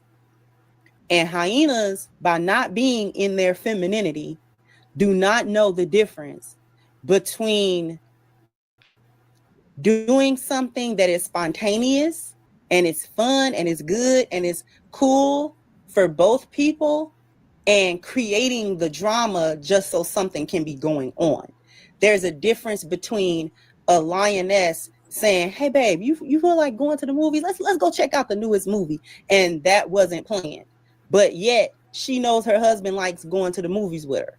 Maybe they haven't done that in a few months. Maybe they haven't done that in a year or more. Okay, and she says, "Hey, we don't have nothing to do. It's a 3-day weekend. You want to go to the movies?" That's spontaneous, and that is an interjection. That is a lioness's version of interjecting the spontaneity, which is rooted in her chaos, into her relationship without interjecting drama, negativity, and problems. Okay? That's the type of interruption of maybe a routine or something like that that a woman can do, and it's cool, it's good, it's actually good for the relationship, it's good for them, because it can create moments of bonding where they may have missed doing something that they usually do or that they used to do regularly, and routine goes on, life starts happening, and maybe they lose, we used to do X, Y, and Z all the time and we enjoyed it. It's been 8 months. We've not done that. You know what? Let's do that. Let's do that. Let's get back to that. Let's go to our favorite restaurant. Let's go to our favorite place in the park and sit for a little bit. You know what I'm saying? Let's go to the thing. Let's do the thing. Basically, what she's saying is that the women sometimes they don't. I mean, basically, they get bored and they like to be spontaneous, which is okay. Spontaneous is good, but sometimes it can get a little out of whack. That's basically what she's saying. It gets out of hand, bro. That's just ridiculous, man. That's all. Like, that's a you problem, shit. That's how I look at it, shit. That's it. It shows that you're attention. That you're all about attention to me. That's how I look at it. That's some attention shit. That's yeah, I played about one thing about this Virginia woman. These brothers think they slick. That's some psychology shit. I see past that type of shit. All that attention shit. That's what that is. For the first time, we are hearing from a Manassas mother of 3 who is accused of fatally shooting her estranged husband. LaToya Crabb arrested and charged with murder in October. She was just reunited with her family after she was released on bond. She spoke with our Northern Virginia Bureau Chief, Julie Carey, and she has more on her emotional reunion. But her attorneys advise that she not talk about the specifics of the case. LaToya Crabb's first steps out of the Prince William County Jail in 4 months, walking straight into the arms of her mother, the tears starting even before the hug. I saw her to the side and immediately started crying. I could not help myself, started crying. I was so happy to see her. Once at home, more reunions, more embraces with her 3 children, ages 5, 4, and 2. At first, they were kind of speechless for a second, but then, I missed you, and they were wondering why I had been gone so long. This picture capturing the family's first meal together in months, and LaToya fulfilling her youngest daughter's request, painting her nails. LaToya Crabb was arrested and jailed October 21st after Manassas police say she shot her estranged husband multiple times in the couple's bedroom. Crabb's defense attorneys say the fatal gunfire came just days after Curtis Crabb allegedly sent threatening text messages. One reading, "I'm not playing around. I will hurt everyone in that house, then set it on fire." LaToya says she acted in self-defense. Her attorneys say Curtis cornered her holding a knife. She says behind bars, initially in solitary confinement, she felt hopeless. Honestly, there was a point where I almost thought I should have just let him kill me. But she says once she could start reconnecting with family and friends through calls, letters, and video visits, her resolve changed to be with her kids again. Everybody who knew me and automatically believed that, I wouldn't have ever done anything except for in self-defense. It changed my hopefulness and mentality about the situation, that I'm very grateful that I'm still alive, that all of my family members are still alive. LaToya Crabb is due back in court Thursday, where prosecutors say they plan to dismiss the murder charge she's currently facing, but they also say then they plan to take their evidence to the grand jury next month and seek a first-degree murder indictment. Prosecutors say they recently received evidence showing Ring camera video taken around the time of the shooting had been erased. LaToya's family says the cameras are in a living room area, not the bedroom, and only recorded when there was motion. With so much uncertainty ahead. This is a story that happened in Virginia that I just wanted to just remember. That's Interesting story. Yeah. So, but you said one thing about the airline. Let me play that before I go. What is it? Airline? Something in the airline? Say. Oh yeah, that the one that supposed to be like almost collided to. Let me see. This is they be capping, dude. I'll send it to you on Messenger. Oh yeah, I know what you're talking about. Matter of fact, they claim you had more crashes. No, I saw it. Yeah. They said you had more crashes this year than last year. I know about it. No. They said you had more crashes last year this time than last year. They said you had 120 last year.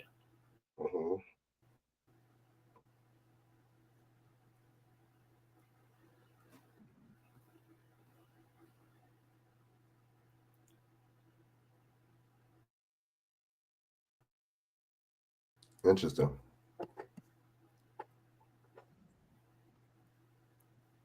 I got it right here, bro.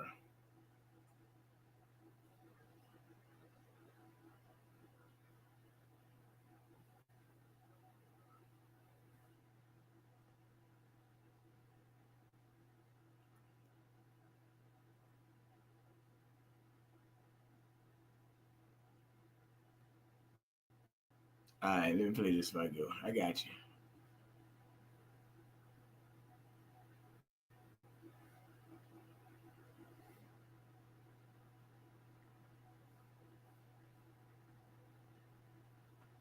What's up, man?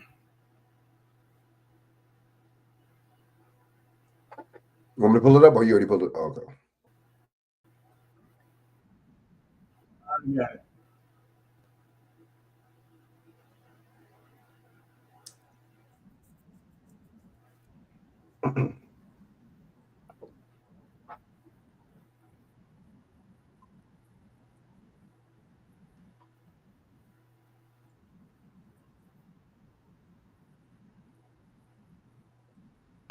And this morning, not Monday. Pete, take it away. This morning at about 10:50 Central Standard Time, this Southwest flight, Southwest 2504, and you can see in the video from plane spotters here, was coming into land on Midway's 3-1 Center. Very busy airport, huge hub for Southwest Airlines. This is what's called a go-around or an aborted landing. You may have experienced this on a commercial flight. Usually pilots do this when the approach is unstable or there's wind or there's wind shear. In this case, this is called a runway incursion, meaning an airplane on the runway where there shouldn't be. That's the private jet, the Challenger 350 there, taxiing out in front of this flight. The crew artfully of the Southwest flight does a go-around, pitches up, and climbs back into the air to come back around for a successful landing. Obviously, nobody hurt in this, but this is a narrative, just one more example in a narrative. A narrative? Whoa, wait, what? Wait. Transportation Safety Board has investigated a significant number of these incidents that came within very close, we're talking feet away from a... He said narrative. He said narrative, didn't he? I'm telling you, bro. Yeah. They're pushing something with these planes, bro. Something, I don't know, man. Kind of weird, but he said it.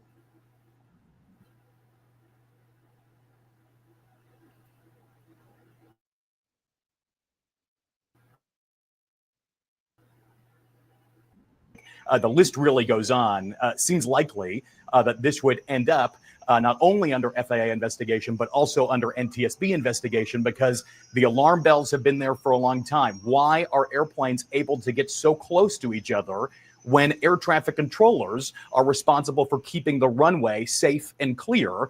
There are a lot of factors here. And of course, we're still at the very, very early stages of this. So I don't want to speculate, although you have to talk about this while mentioning air traffic controllers are under an incredible amount of stress right now. You have to connect it back to the big story. DOJ is making cuts at the FAA right now. And also FAA controllers just had to essentially justify their jobs with 5 bullet points to Elon Musk. 10,000 of them responsible for controlling the airspace in the national airspace system.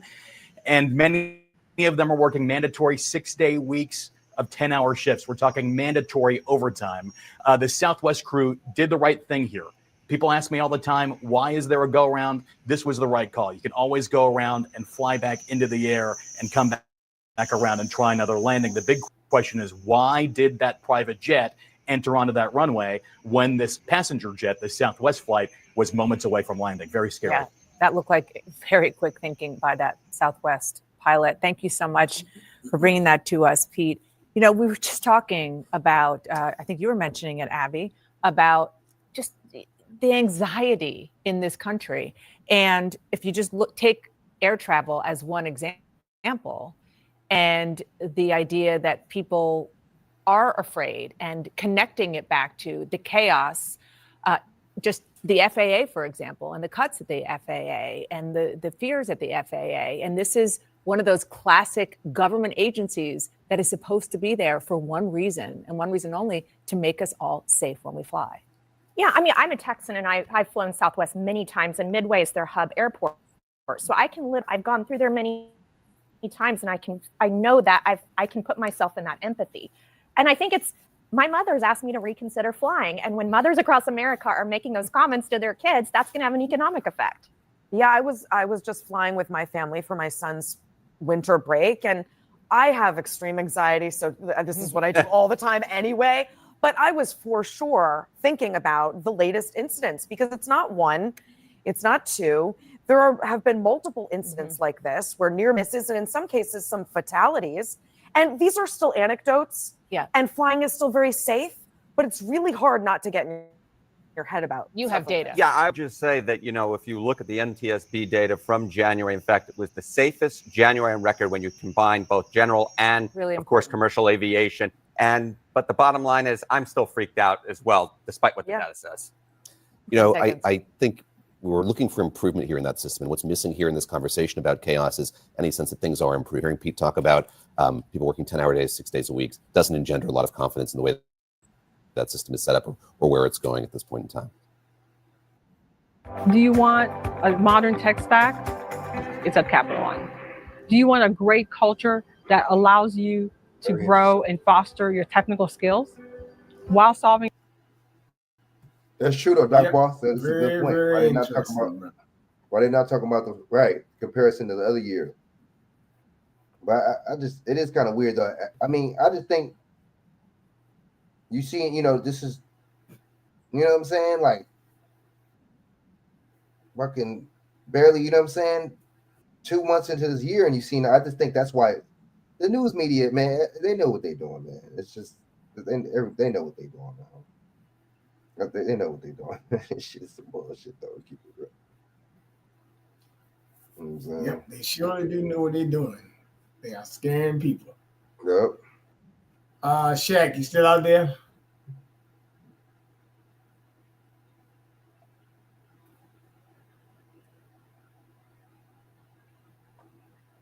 Yo.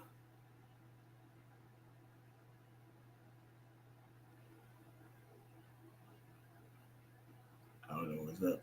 I'm about to close out though. Yeah, well, yeah, that's Frank. I just want to show you a lot of that stuff is going on. Kind of crazy.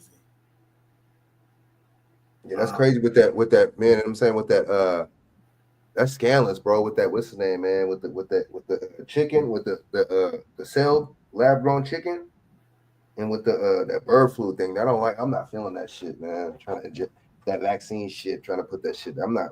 You know what? I'm not feeling that, bro. That's crazy. That shit is crazy, bro. But see, we're so desensitized. We're not. They tell you what to be outraged over, bro. They tell you what to be mad about.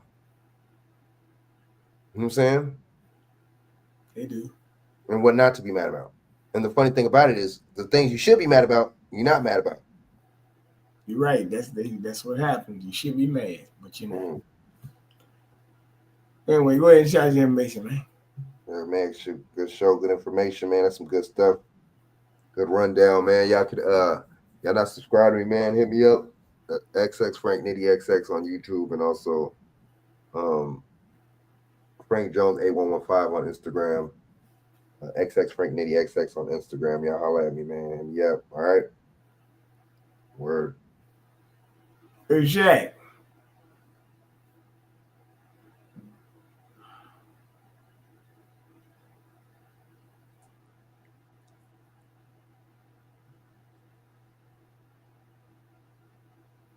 Yo.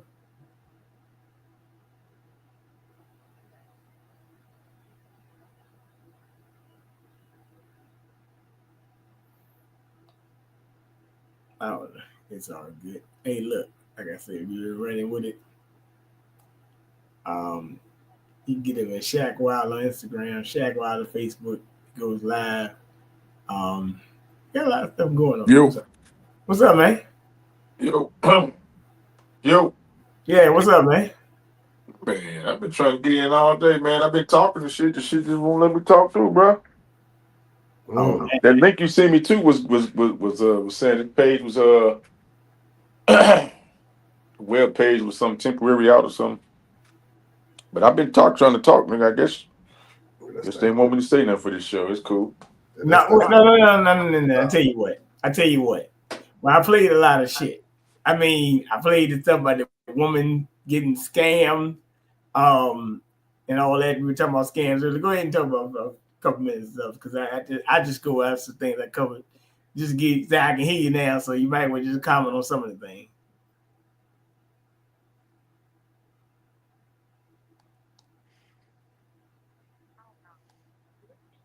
Yeah. You should call Can me you on hear the me? phone. I can hear you now. Should call me on the phone. I would have just did it that way. But go ahead. Oh yeah. I don't know, man. I don't know if it's the Wi-Fi. I don't know what it is, bro. But it was tripping because I was talking, but I guess y'all couldn't hear me for some reason. You know what I mean? So, Go ahead and say but shit, I done lost my damn thought. Damn. What you think about the vaccine? What you think about the vaccine, man? The bird. So they're pushing the bird flu, but then now they're pushing the jab for the. Now they want to put it in the birds. Now, what you think about that? Well, yeah, that's what they do.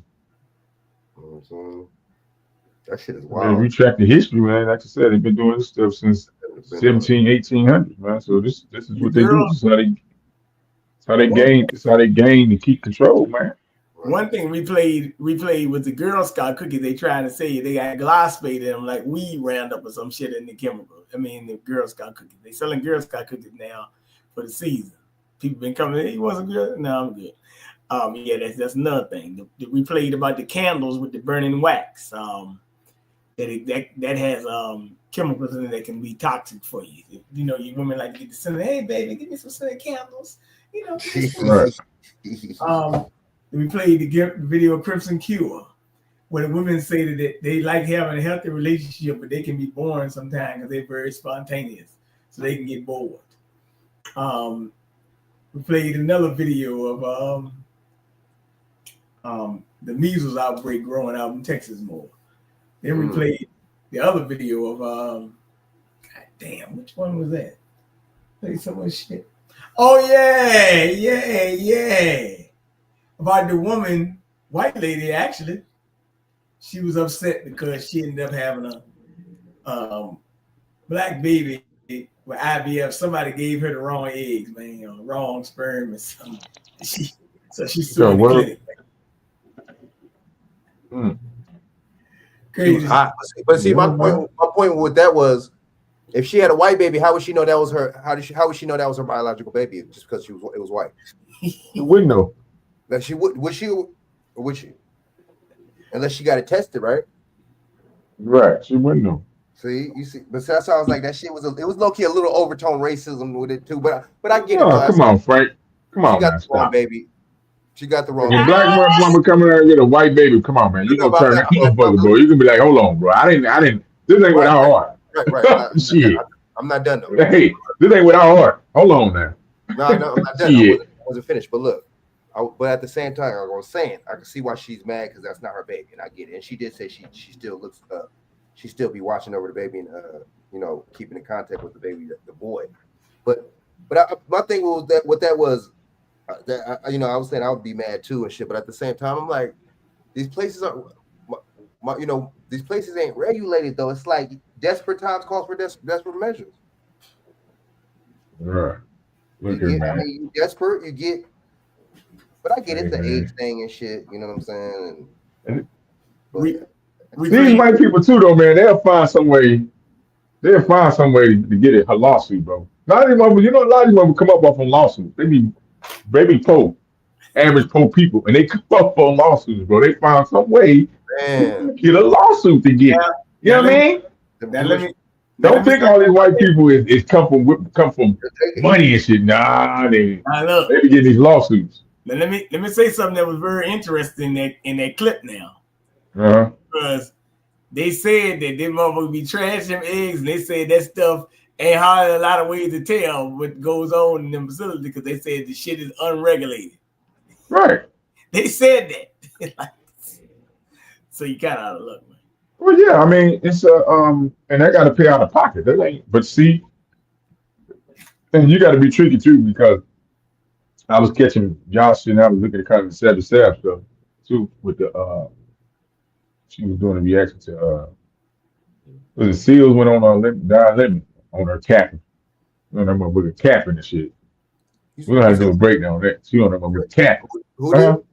Who went on there? Amanda Seals went on Don Lemon. Oh wow. Capping on the motherfucking Democrats.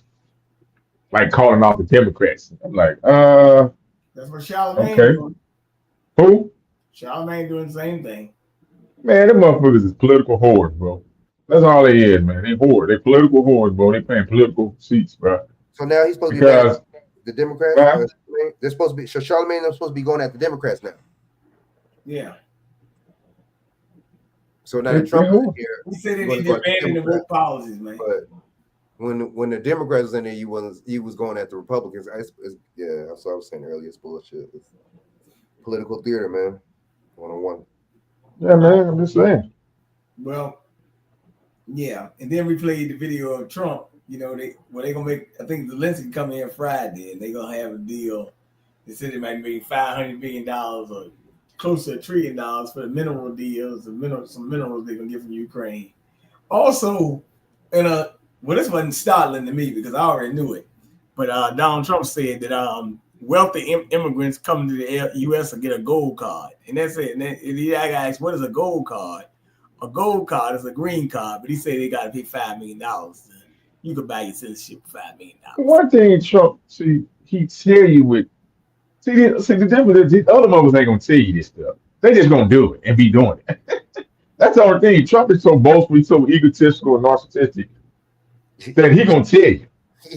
Bro, that's what they've been doing. What would you think Elon Musk? You think he came in on a green card? No, he came in on a gold card too. He's just telling you. Yeah. What we doing? George Soros, what we doing? We gonna keep the name going? You know what he said? You know what he said? That was so funny. He said it. He said, look, because they asked him if a Russian oligarch want to come to the U.S. on a citizenship, could he? He was like, yeah, it's possible. He was like, I met some oligarchs. They're very nice people. Bingo. That goes to you. A lot of these motherfucking immigrants. How you think these people got diplomatic immunity, but what you think that is? That's right. Come on, man. That's right, brother. They got embassies here. Come on. So, also the so-called far right won an election in Germany too. So, and they got the same policies as this MAGA niggas, these MAGAs and these righties, these right hands. Wait a minute. That dude named Molay or whatever. Yeah. That dude got caught in a crypto scam, man. A who? A crypto scam. In Argentina, man. Well, all these motherfuckers are scammers, bro. All of them is part of it. You talking about the Doge? We just told you Doge was a coin. So all of a sudden now they got a Doge. Didn't I say that? Didn't I say that? People stupid, but we are just. The other day that it was a coin. Didn't I say that? I'm gonna say. Okay. In the name of